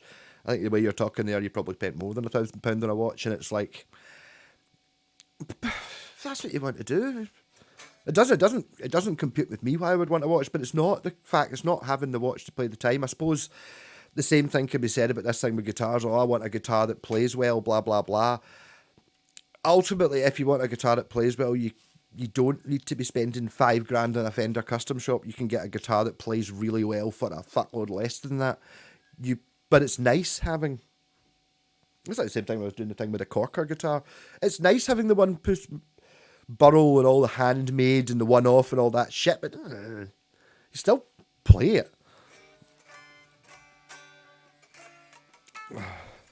But that's just what these things cost. The thing is, again, right, fifth thing about bikes, how much fucking bikes cost? Jesus, like it's like I was saying it was budget bikes, and it was, these are all under £1,200.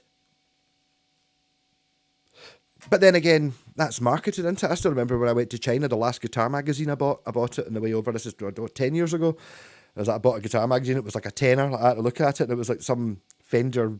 I can't remember. It was a Strat and a Telly, and it was amazing. There was like the pros and cons at the end. It was amazing value for money. It was like amazing, but it was £1,600. How can it be amazing value for money to buy a guitar that's just a Strat or a Telecaster that's £1,600? How can that be good value? You know what I mean? I don't...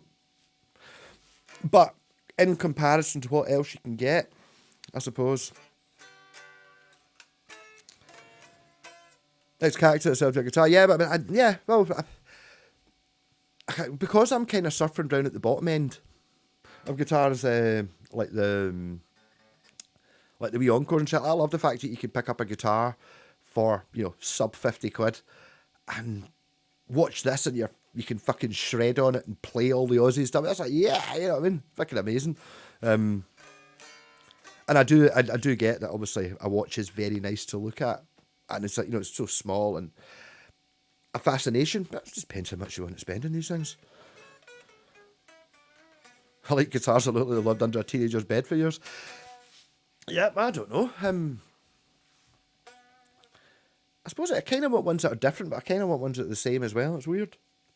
But sometimes it just inspires you. It's like you can show me a pointy guitar, like any ridiculous pointy guitar, and nah. And then I see like the Westone Raider, gimme. It's like, but it's pointier just because it's got the paint and make. It's all there.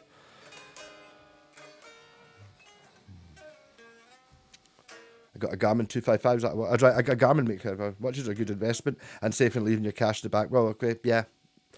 You get the investment thing as well, but that's one of the excuses for buying these people who buy like the limited edition Mark Knopfler Sultan to Swing Fender or whatever it is, you know what I mean, for £5,000, and it's like, oh, but it's now worth 7. You're like, oh, okay, well,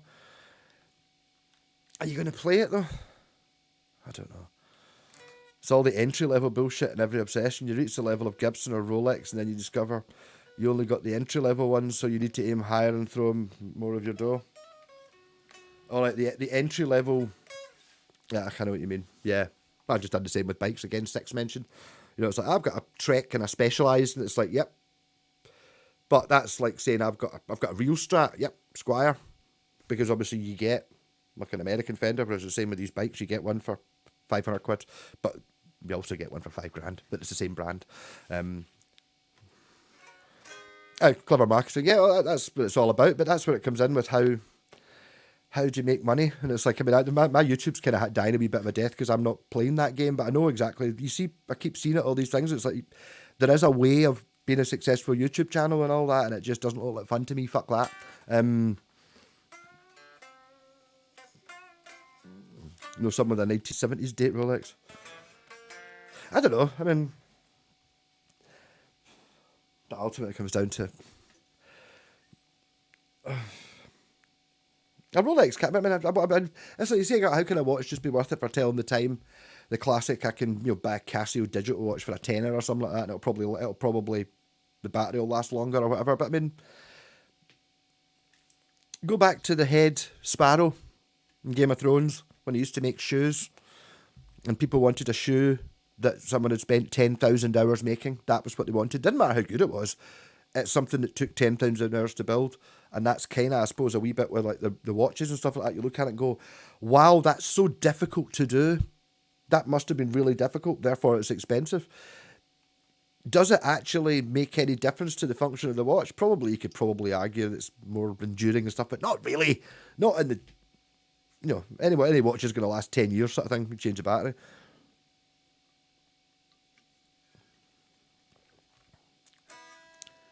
Why do watchmakers not know basic Roman numerals? 4, it's IV. Is that a thing?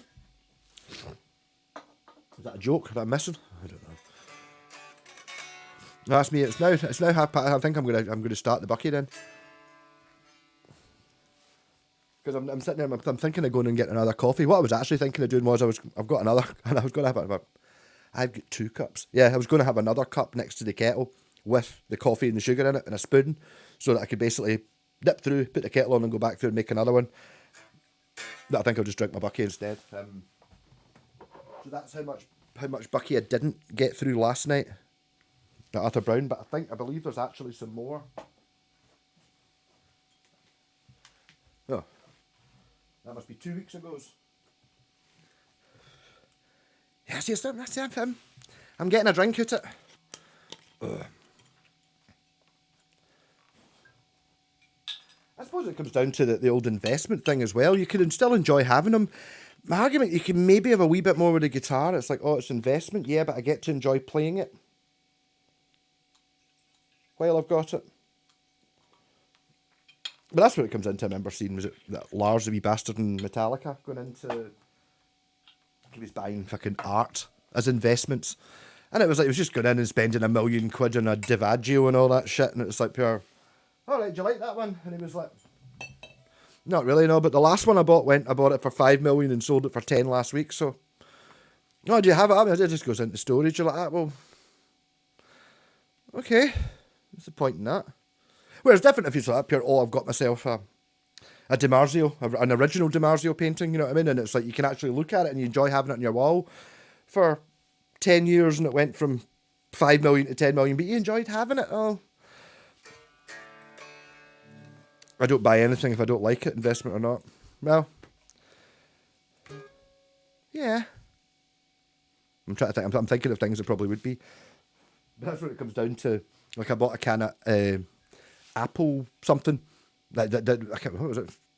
Tango, whatever it was. And it was in Home Bargain. It was like an end of line thing. It was only 29 pence. I bought it fucking anyway, even though I wouldn't like it because it was only 29 pence and I'm a cheap bastard. So I'd rather than have a drink that I did like for £1 or buy one I won't like for 30 pence. Yep. Anything classed as luxury item, it's lovely to own.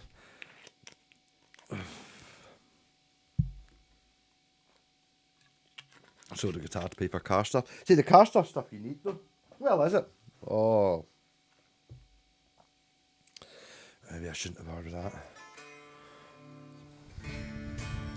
I want to sell my Westtone Leader if I needed the room or money. Yeah. I've just got the problem of not wanting to sell stuff because I don't think it would be... I mean, I think ultimately looking at it, I just feel they're worth more than what they are. Do you know what I mean? I don't know. I mean, something like this. I mean, it was like Mr. White's thing, was it 500 quid he said someone selling for? And it's like, yeah, I should totally sell it for that if someone were offering me that, but it's not going to happen. People would rather spend £500. You can get a classic Vibe for that, a brand new one. Yeah, you can.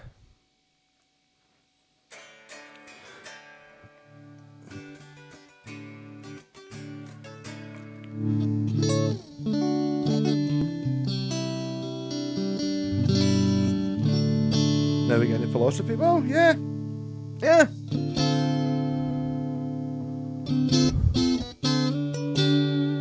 And ultimately it comes down to, is it the guitar that makes me play it better? Or is it actually like actually the guitar, or is it what I think the guitar is going to be that makes me do it like that? I don't know.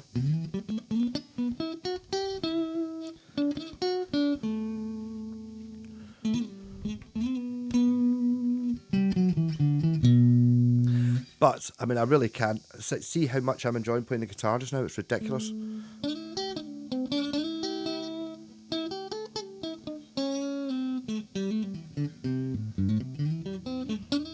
Was this purchase right for me? How much a 1990 Gibson Les Paul worth? No idea. I don't know.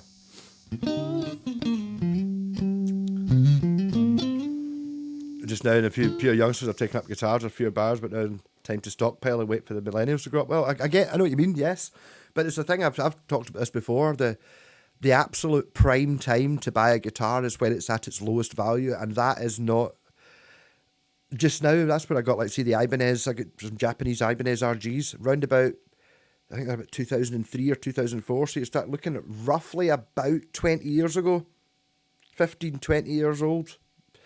Now, once you go into anything 80s is ultimately worth more money because it's from the 80s.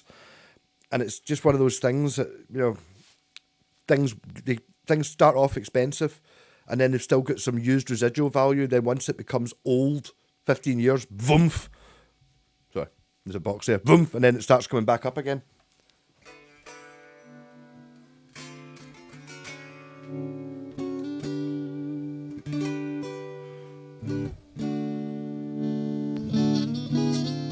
Circle of owning new, selling it, and then wanting it back. Maybe a bit of that, or maybe buy low, sell high. That's it, innit? Yes. I would always go for... I was kind of able to justify it a little bit, thinking like that. The price I'm paying for this guitar, if I really needed to sell it next week in one night, could I put it up for what I paid for it and it would sell in one night? And basically, pretty much every guitar I've bought, most of them, 90% of them, if I put them up for sale on Facebook Marketplace on a Friday or whatever it is, for what I paid for it, it would sell on that night. Those of us over 40 are now buying the guitars we want as kids, sort of, but not really, because I wasn't really interested in guitars as kids. It's the people it's people 10 years older than me, people who remember Westtones, but then again, because Westtones were what I remember, because at that point they were at their 20-year-old lowest possible price market thing, where people older than me would say, oh, Westtone Thunders, they're great, and then new people will be like, I've never heard of it. It's kind of bizarre, mental. Petrol is just continually going up. Yeah. Aye. Again, it's like down to the point, if I could go back 2 weeks, I would have filled the car up, because it would have saved me about a £5 if I'm buying it today.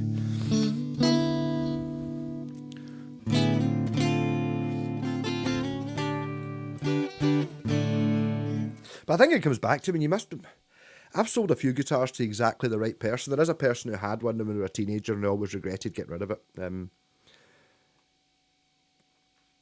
Or people who stopped playing.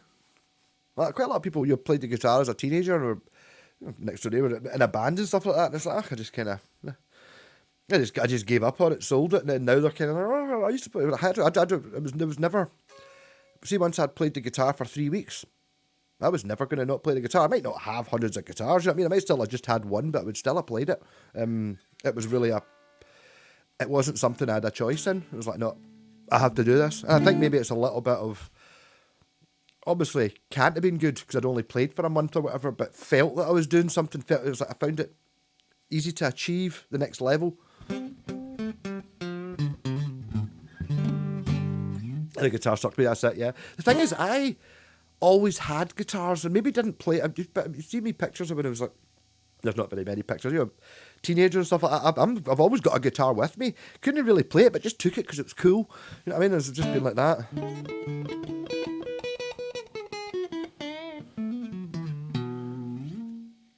Yes, I know the diesel. Oh, you mean, of course, because the diesel for the vans? Yeah. Don't you worry, the people at the top are making plenty of money. I don't know if China can do their thing again and stop. Don't know. Bastards, all of them. So my West tone's to the right guy for the light score. It also makes a difference selling it to the right person, innit? I don't like selling guitars to arseholes. I've had to do it before. I've point blank refused to sell guitars to people. Just like that, fuck off. And so I might just buy it. It's not really what I want, but I might just buy this and then put better pickups in it like that. Fuck off, selling you my guitar. You know what I mean? If I thought you'd be the first guitar acoustic, if I feel you've been playing longer than me, then about the same amount of time. You don't sell guitars, rehome them. Yes. Well, it's just like the thought of it. I mean, maybe there's an element of. I mean, you must get a wee bit of guilt with these things as well. I'm sitting there like that. I've got guitars sitting there that don't get played because I've got too many guitars. I just don't have time to play them. That I just feel that some kid who's got a couple of guitars, they've got a couple of Squiers, an Epiphone, they've got a Gibson.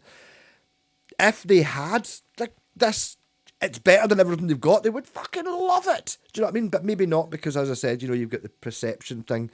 Can you play Nutshell by Alice in Chains? Probably, but I don't know the song, so I've never heard it. It's just not the one for you. Yeah, that's another thing. This is the 7th version of bikes. There's a guy fixing bikes. He says one of his phrases is, "It's good enough for who it's for." I like that. That's the thing. It's good enough for who it's for. It's like basically something like that wee Red Encore. It's like pure, yep. But a beginner or someone who's good or something, it's totally perfect for that. It doesn't need putting Seymour Duncans in it. Isn't going to make it better because it's good enough as it is. The Seymour Duncans are excessive. Do you know what I mean? You don't need that.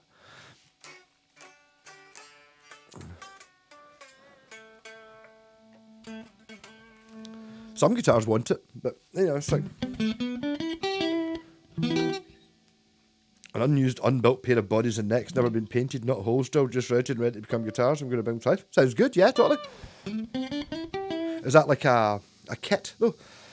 This is hard to do. I take it you've taken guitars and swapped necks and done all that shit before, because basically that's, if you haven't done that, basically buy yourself one of those wee shitty Encores for 20 or 30 quid and then do hundreds of crap to that, make all the mistakes and then build that. Don't have your first ever attempt at doing guitar work as building a kit. Same with someone who's bought 10 kits and I paid 1/10 of what the kit costs. You know what I mean? And I got Seymour Duncans with it and shit because they were just, there's a certain order to it. There's nobody's going to be able to do it first time. Either downsizing or die, and the family are just getting rid of them with the idea of that's it. But the thing is as well, it's like the value of these things. Obviously, they've got an inherent value for being a guitar that works and sounds good and plays and quality, all that. Yes, they've got that, but that guitar is worth an awful lot more to someone who knows what it is. Like, I mean, most people just wouldn't even look at this. Although in saying that, it does say Tokai on it, so Tokai are well known now. Oh, you get Tokai from China now, yeah. Not in these days. But then it comes down to the value again. What do kids... But see, if I was a kid, I would fucking want something interesting. I wouldn't want... If I was 16 again, and I was thinking of buying a guitar, I would be going into guitar. I wouldn't be wanting a fucking Les Paul and an SG and all that. I'd be like, what other kind of guitars? Because even... because you can look them up. I literally remember buying records because of the guitar that was on the cover. I bought a Man album because it's got an SG on it. You know what I mean? Because where else are you going to see these things? Like, okay, I did actually have some catalogues. You go into the guitar shop and sometimes they would have, like, I got an Ibanez catalogue from the 90s, stuff like that. You could get these things like that. Whoa. And then I could see what the Ibanez looked like, but there was no... Even if you did buy a guitar magazine, it didn't have, like, all of the guitars in it. There'd maybe be a feature that would have, you know, this month we're fucking reviewing these 2 Les Pauls and this Strat or whatever, but you're not going to see all the guitars you can get at the shop. Mental.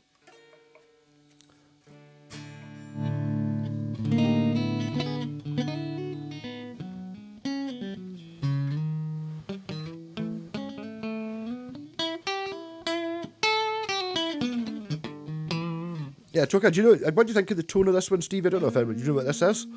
So I've kind of been prejudiced against this since I got it. I always thought it was shit because of what it is. But I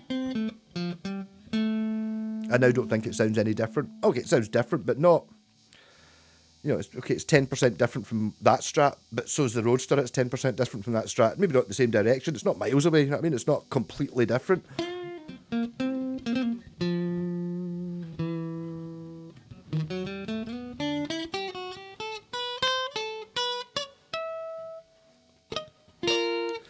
It's like buying things so you can't afford not to take them. Wales, I've been there. I know. It's like I had to. Why do you think I came home with another fucking bike last week? In the car boot sale. I don't need any more bikes. Oh, this one's cheap. No. 15. Fuck off. 15 quid. All I did was pump the tyres on it and we went to the shop and back. And you're like that. But you can get.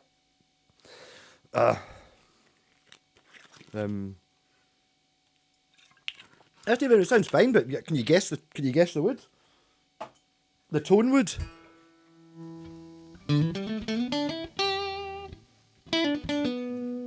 We're having position 4 again.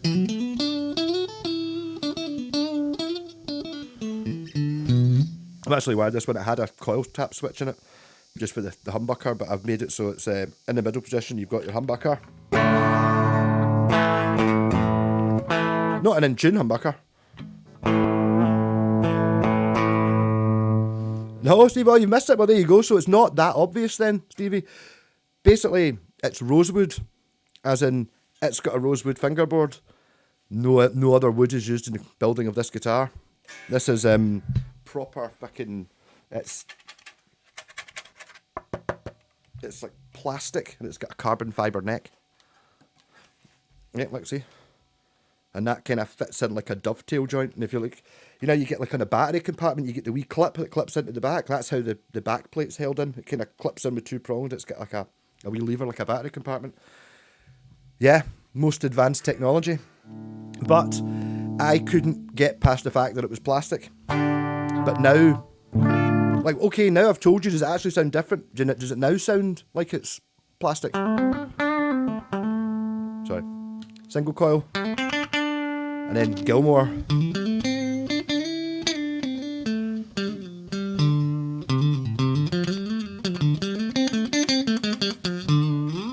Much like that 83 Tokai Strat. Sloaney, I think my first guitar was a Strat. I take it, was the next guitar you bought your first proper guitar, first real guitar, first one you chose for yourself, was it not a Strat? Because in my experience when I was younger, anyone whose first guitar was a shit Strat, once they were at a couple of years in and there was time to buy your Squire or your Epiphone, they bought up an Epiphone, and vice versa. If someone started off with a shit Les Paul copy, when it came to buy their first real guitar, the parents got them a second-hand one just to see if you like it. It's a year later, you're still mad into it, we'll get you a real one, and then they would get a Strat. And that's what I was like, I'm just messing about with it, so I'm also I've not really been drinking that much. A lot on the high end. That could be the way I've got it set up.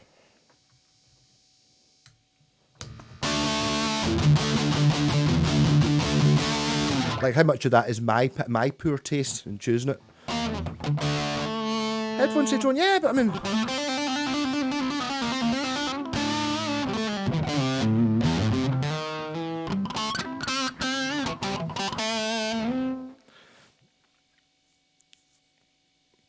That could be part of it as well. Yes, there was again. I don't think this probably applies to the Americans quite the same way, but basically, when I started playing the guitar, 1 in 10 ship beginners guitars would be one of those black Les Paul customs, and the other 9 out of 10 were Strats, and none of those 10 were Telecasters, and none of those 10s were anything else. It was only, or maybe you got like your Yamaha Super Strat type thing, but basically that was it. So you got like a Super Strat, a Strat, and a Les Paul copy. That was what all guitars were.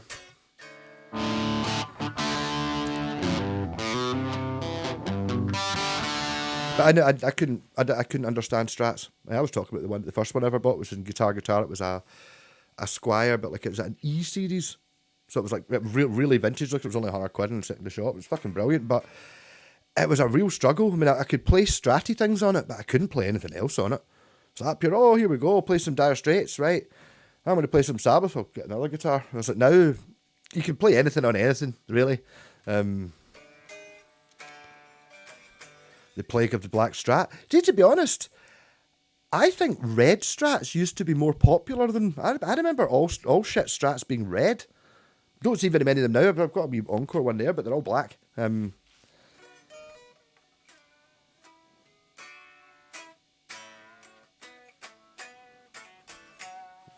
just don't think a Strats... I don't think it's the best beginner guitar. I've talked about this before, I reckon, but the reason the Hank Marvin thing, that could be it, yeah. Have a black Strat, everyone's got a black Strat, yeah. But a white one's so much nicer. I mean, there's just... Black possibly could have been, yeah. Red Strats look cheap. Yeah, but you're talking about someone who doesn't want a Strat. I didn't want a Strat when I started playing. I wanted a guitar to play the guitar, and what I wanted to play on it was not Hank Marvin. Well, the thing is that, yes, I did want to play Hank Marvin, but that's difficult. I wanted to be playing, I don't know, Nirvana and Black Sabbath and shit that was kind of rocking, could get in there. There you go, the Marlin Strat. One of the things I was going to say, I think it's the five position selector and this, and the fact that it's got too many knobs. It's just like, I've got 5 sounds in this guitar and none of them are good. They're all thin. Whereas if you've got like a Tele, you've got 3 sounds and they're all good. Or if you've got like a couple of humbuckers, you know what I mean? It's like, I'm very much a case of I like a 3-way switch, I like a humbucker and a bridge and a single coily doubly one, and then either a humbucker or a single coil in the neck, and I think that would just make a difference. I think you can have option overload. I think there's an element of that with these Katana amps and things like it as well, where I remember it with these multi-effects units going in and trying out for bands, and they're like, you know, I was up all last night setting up my pedal, like, and then they'd go to play the song and they fucking can't play it. Like, Richard spent all night fucking learning how to play those 3 chords rather than try to get the sound out of your sitting in menu. It's like, fuck that. Oh.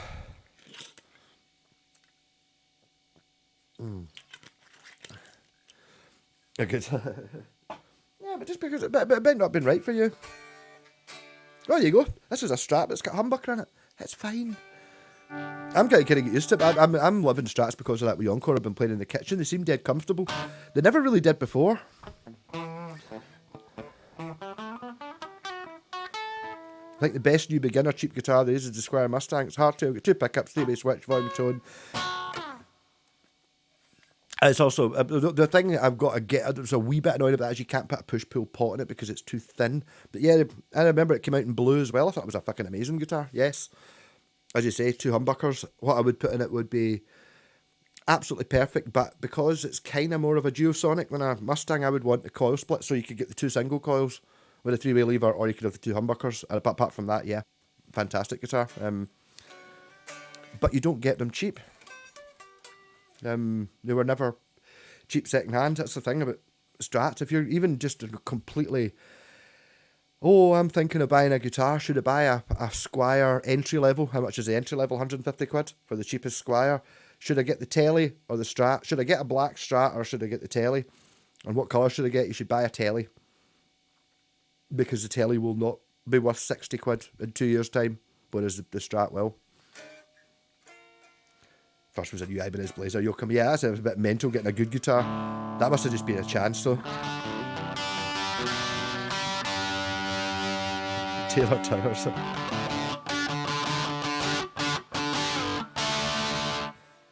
Strat with a telly bridge, telly pickups and stuff. Well, yeah, it depends what suits you. Actually, basically what I wanted a not 80s Super Strat, because that's what all Super Strats were. Never really knew much about hair metal and stuff, but didn't like it, which is kind of bizarre thinking of what I ended up playing. The music that I like was never what was about when all these guitars were. The telly stang. You just got to make it work for yourself. I mean, look at that wee fucking what's it called? The shocking bird I built out of a plank of wood. I fucking love that guitar, and honestly, it's what it looks like. I mean, it's great anyway, but what it looks like.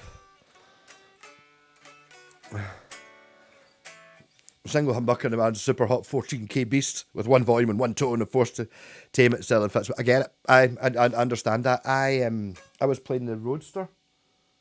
This one. Try not to break that record.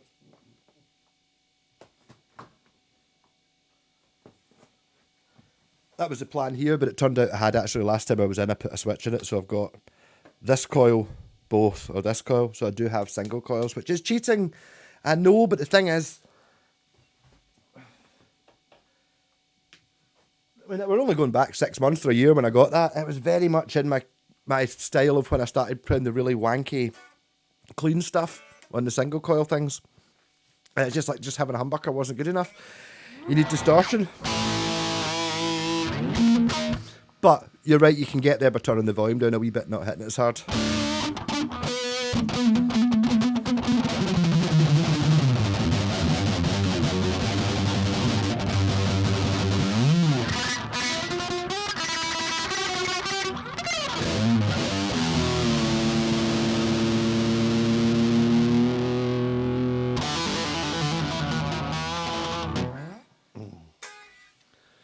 Still using my coffee machine about 3 months ago. I was like, I keep seeing coffee machines at all the car boot sales and stuff like that in charity shops, but I just can't be bothered. Fuck it. I would rather just have the convenience of just putting shite coffee in with a spoon and putting water on it. It's much better than having the wee crappy potty things and having to turn it. Your thoughts on Chapman guitars? You don't see many of them. They're good. They're just kind of, I'm kind of a bit, see Samick guitars, as in we're talking from about 1984 onwards.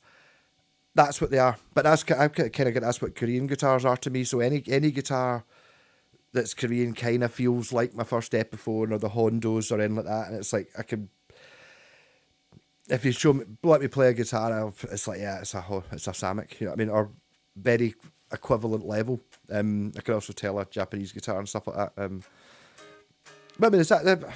I don't like the styling of them, as honest, Christopher. They're kind of like evil looking. It's like a telly, but it's pointy, and it's that kind of modern matte with jet black. I don't like that look. Just, I mean, they're good guitars. I played a few of them. Yeah, they're fine.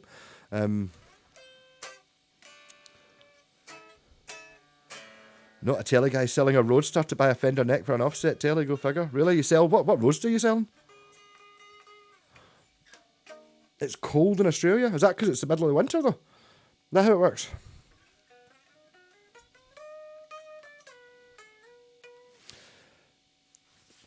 I've got a pod machine for it. It's not that I'm having to clean out grinds every day. I don't clean things, though, so basically I just fucking go blend spoon water. You know what I mean? I'm not a coffee aficionado. But it was a choice. I decided I was going to start drinking coffee, so I drank less of that monster shit, which I do. I'm on 1 can a day, which is not every day, but I mean sometimes it's 2. But you know what I mean. But I'm not that much. I'm not a coffee snob yet. Not when you're starting out. It'll take me a while. Well, my life without coffee was until last year. It was really only when I moved in here I started drinking it. That was when I made the conscious decision to not bother putting milk in it, which means I don't have to buy milk. Hey, Blacktooth, I was slagging you off earlier on. Tea, you're fucking like that. Scott the Bastard, he used to drink tea all the time as well. No, do it for me. Although I think, to be honest, you drink tea if coffee makes you go a bit hyper. That's if you don't like it.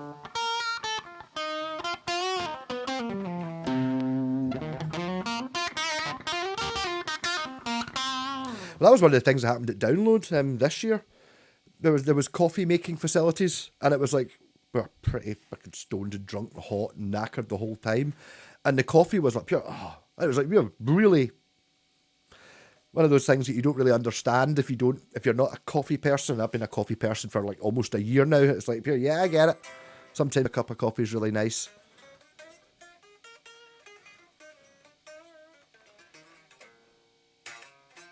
The one with the natural headstock. Pickups suck. No tea for me.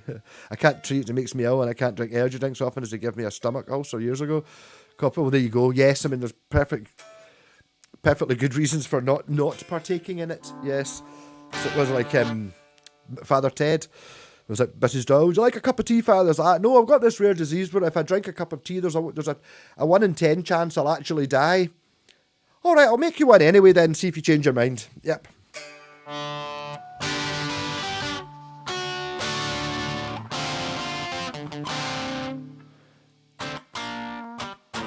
I don't know if I remember your roaster with natural headstock. I can't be buying any more. I'm kind of... Anyone else with the problem that you look at and you kind of don't want to see things like I have that CSL telly, which I totally want. I was looking at it, I was like, oh God, and it's 300 quid. And it's like, yes. I'm not spending £200 on a guitar. That would be my third most expensive guitar I've ever bought. So that's it. Out the window. Thank God for that. If it had been 200, it would have been like, oh no. And if it had been 100, if it had been 100, I would have been, if it had been 150, I'd be like, look at my new telly.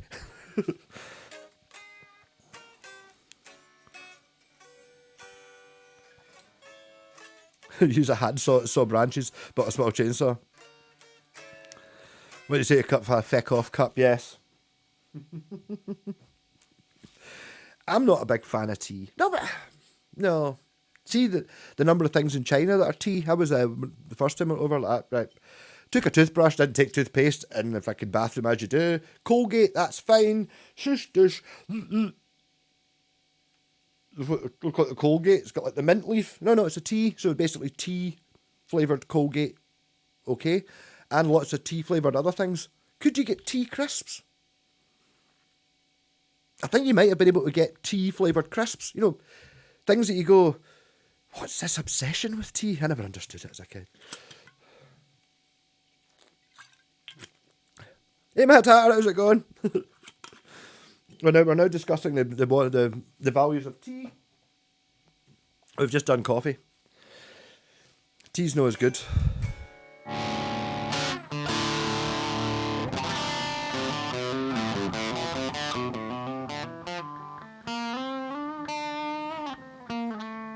Actually, I bought a bottle of I was out earlier on, Oshi, which you get in Home Bargains. It's like a 750ml bottle, like sort of like Lucasade Sport, kind of your electrolyte sports drink type thing. I bought it because I've got the bike with the blue wheels and it fits in it. I think it was looking cool. And when I was at the Chinese earlier, I was sitting outside, a guy across the street goes, up here, oh, love the blue wheels on your bike, man.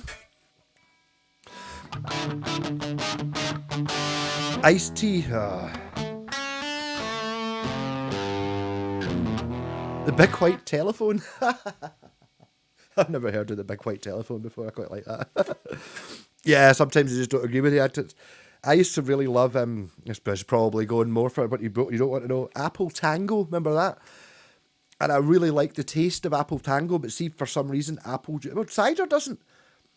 But Apple juice just has me hugging the big white telephone, and it always has. But the thing is, I really like it, so I could have, even when I was a kid, we never had orange juice, fine, but apple juice, if I drank more than a wee bit of it, I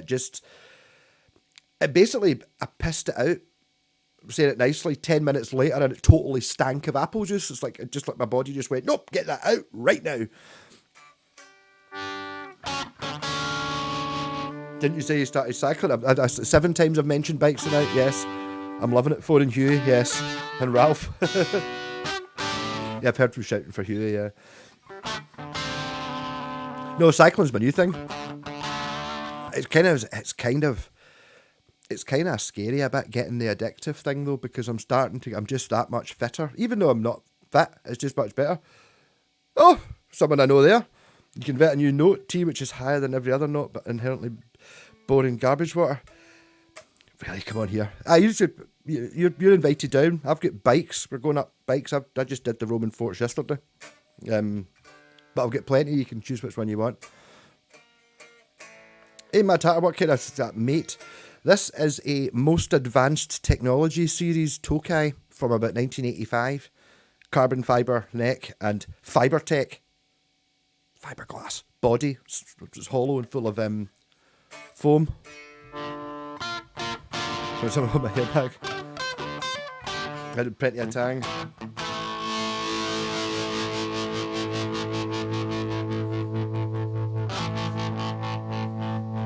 Oh, I know what I want to play. Arthur Brown never played it, but it's one of my favourite songs ever. And I've no one ever heard it. Because I've got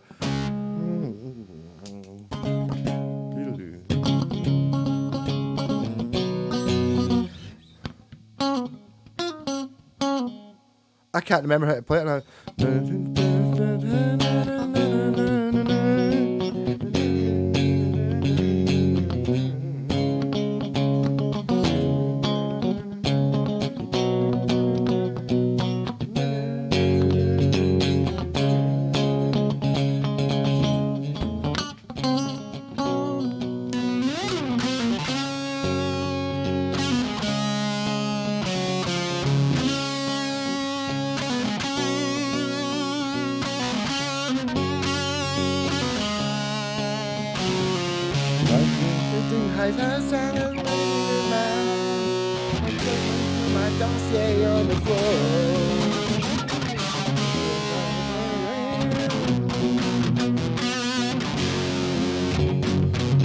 It does sound like something of the devil.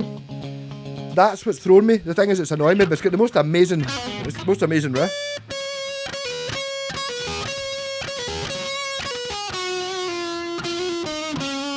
I'll do a proper video on it later on, because I can now play covers. I did get, whoever it was that said I would get a copyright strike for playing Sultans of Swing last week, quite right he did. That's why there's no adverts this week. Hopefully someone will give me 50 pence and that'll cover it. Looking fine, like a Wesley LP ended up watching one of Fox's old videos later on.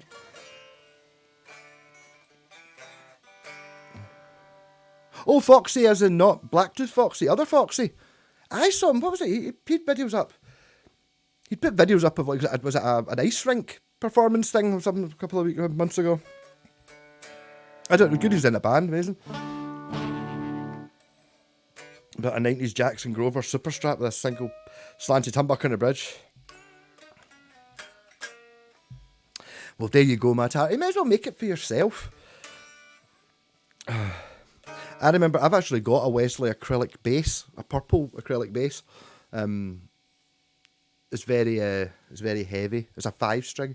I should really do something with it, because there's kind of no point in having it sitting. I get given it by Buster. I think he was just going to throw it out, not worth anything. But a Perspex. I mean, a Perspex Strat. I remember nearly buying a Perspex Strat and guitar. What was it called? It used to be called Sound Control, and I didn't buy it because the guy in the shop was a dick. I was like, it was only 200 quid. I was like, the Perspex guitar over there, can I get a wee shot of that? And the guy's like, yeah. Yeah. The thing only fucking 5 strings on it, and you're like, I know, they're rusty. It's like, kind of, is that it? He's like, aye, comes like that. You're like, fuck off, dick. Yamaha guitars, never had one. Buy yourself one of the ERG 121s if you find one of them for 50 quid, buy it up. They're fucking amazing. You won't be able to find anything wrong with it apart from it's boring to look at. Yamaha, as someone mentions the soulless aspect, it does come into it. It can be really good, but soulless and unexciting and not really for you. But then again, because it's soulless to me, doesn't mean it's soulless to you. That's it, the inspiration that comes from it. People see their Sunburst 58 looking Les Paul that looks just like Peter Green's, and they're just, and that's them. Whoa, and they can just feel, and it's like, for me, it's like, I don't really like the look of it, so I'm not really that interested.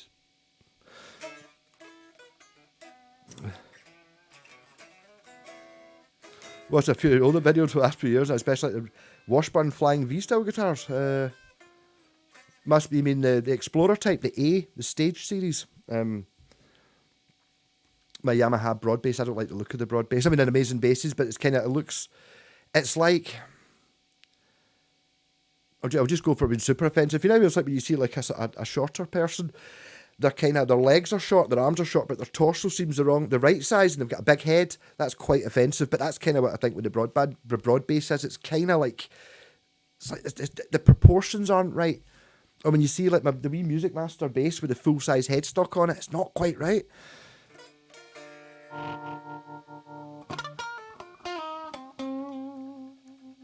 An E-type. Hey, Killer Maniac. Well, I'm sober, so I'm thinking. Well, to be honest, I'm still a bit pissed from last night. But Arthur Brown was fucking amazing. He is he's one of my top 10 heroes. Just because the ability to do that stuff. It's me, the guy that said Callers are better than Floyd Roses. I pushed you out of my mind. I didn't know you existed. Depends what you're used to. I think if you're used to playing with a Bigsby or a Jaguar, but you fancy going a bit metal, then a Caller's probably the one because it's got that sort of vague feel to it. But whereas if you're used to a Strat Trem, a Floyd Rose is probably better. And our RGZ 211, the bridge is horrific. Yes, I think. But that's a Floyd Rose. Ibanez never used to do it. I don't know if they still don't, but they never sold the cheap guitars with a Floyd Rose. It would just have a Strat Trem. It would look like an Ibanez RG, but they wouldn't put the Floyd Rose on it because, yes, you can buy a Floyd Rose for 15 quid or something like that. And yes, if you put it in yourself and know what you're doing, I've done it before, you can set it up and they work fine. But that's not what beginners do. Beginners just turn all the screws, so they're just fucked immediately. So there's so many parts in it that an actual Floyd Rose, like a Gotoh one, or an actual Floyd Rose is 300 quid, right? So you're buying a guitar for £150, but that's got it in it. That cost a fiver, you know what I mean? So I just wouldn't bother with a Floyd Rose. Who's hero number one? Oh, that's a difficult one. And why do you have a picture of a cat as your... I don't know, Tony Iommi? John Fogerty, maybe? Like, musical hero.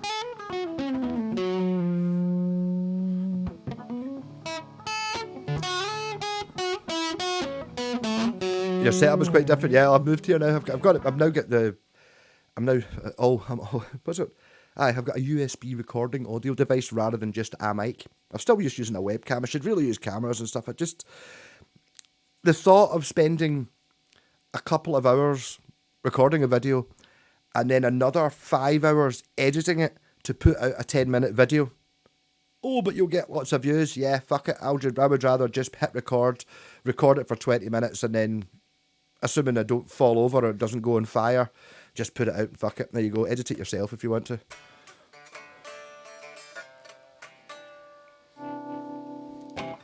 A Strat that weighs a ton. It can make a huge difference if a guitar's too heavy. It can ruin it. Doesn't matter how good it is. Yep. Number one is Noel Gallagher. Oh dear. Francis Rossi. I don't even know who Ivan Dazarakuchuk is. There you go. That was a while ago. Aye. And yes, I did know that eBay has no selling fees now, so I need to get some shit on eBay and try and get it sold. That's where I want to sell some, because you want to find the right person to sell it to, and you're more likely on eBay.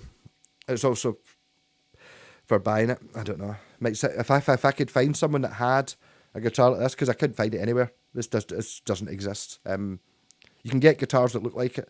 It's definitely part of that matte series, but the matte series says matte series in the headstock. This doesn't. So my thought is, they made a super advanced guitar, 10 different models, all different carbon and fibre and all different combinations, and nobody bought them. So that was 1985, so 1986 they had some of that shit left over, so they just didn't bother advertising it as matte, just sold it as a guitar, using up the old bits. That's what I think happened. Offspring, don't know them. So I've done from Vintage.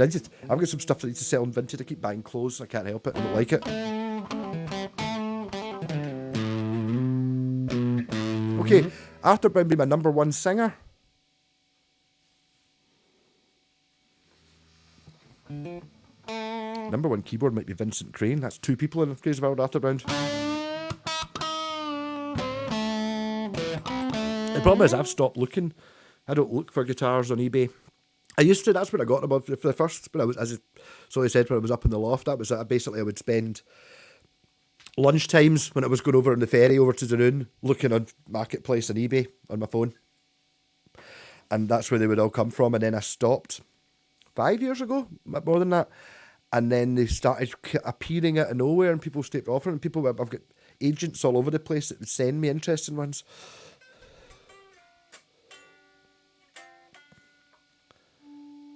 Remember that hat, Screwface, Safety Dance was the song. I know.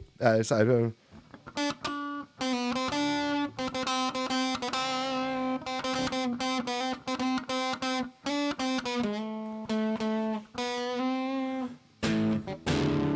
can dance if you wanna.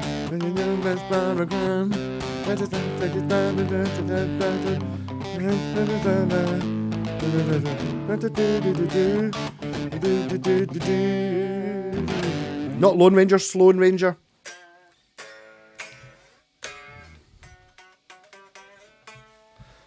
But I mean, it's actually, I saw that came up. I didn't click on the video, a YouTube video. I think it was. I think they're still going, or it was like at some festival in 2023 or something like that. I don't know why. Hats came up.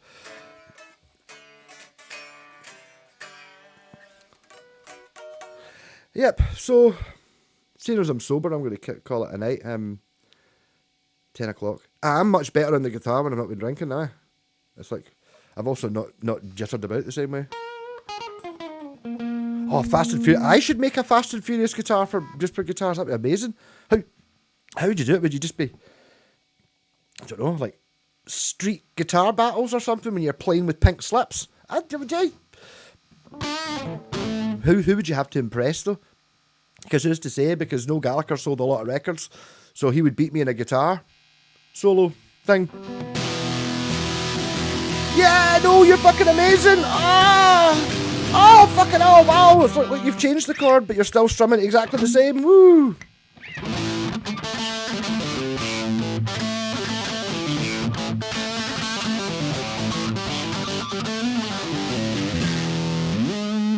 Thought it might go west by the Pet Shop Boys.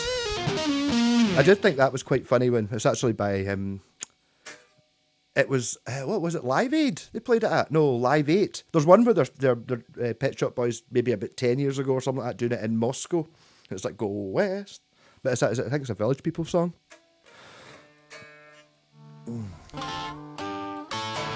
I think I've got the 12. I don't know. Have I got the 12-inch single? I bought Safety Dance on not Abbey Road, but Penny Lane. There's a barber shop. Yes. So actually, there on Penny Lane, there was a barber shop. It didn't have any photos in the window though, because I looked. But next to it, there was a newsagent, like a Spar or something like that, and they didn't have club, but I did buy the cheapest tobacco they had. And then at the top of the street, there was a wee charity shop, and they had singles, and one of them I bought was the Safety Dance. It was £4 for £1. So there you go. Yes. Village People, yeah. The Pet Shop Boys is Russian. It's perfect. There you go. Yeah. I remember the first time I ever watched Top of the Pops. Always on My Mind by the Pet Shop Boys was on the. That was like the number one, and I remember hearing it on the radio, going up to Lochard, sitting listening to my first Walkman for the 6 months that I watched Top of the Pops and kind of liked it. Dan, that's like so different from the Elvis. Is it?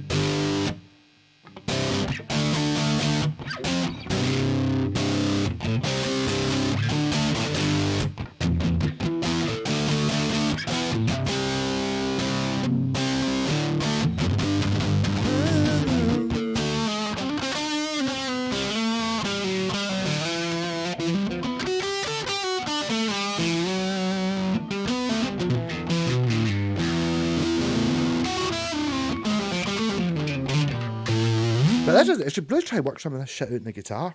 Because that's where it comes in funny. My favourite thing to play on guitar is always things that aren't meant to be on the guitar. I've not got through my... I was actually putting I've forgotten how to do it, but I got fast enough to play Blake 7. It was great.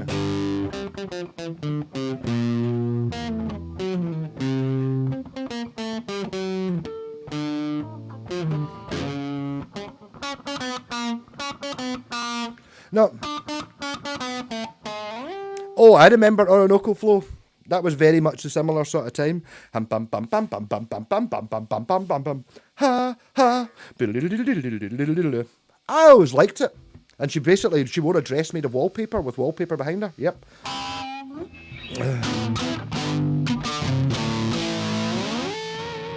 Top of the Pops on YouTube. I don't know, but I remember I used to watch Top of the Pops 2, which used to be great, but then they had to pull quite a lot of it because one of the presenters was like the most evil pedo in the entire universe. Yeah. Now I always remember my mum saying to me when I was a kid, like, something not right with him. That person was fucking right, mum. Yep, there was something very much not right about him. Enya named after one of the 9 rings. That sounds a bit deep for me, yeah.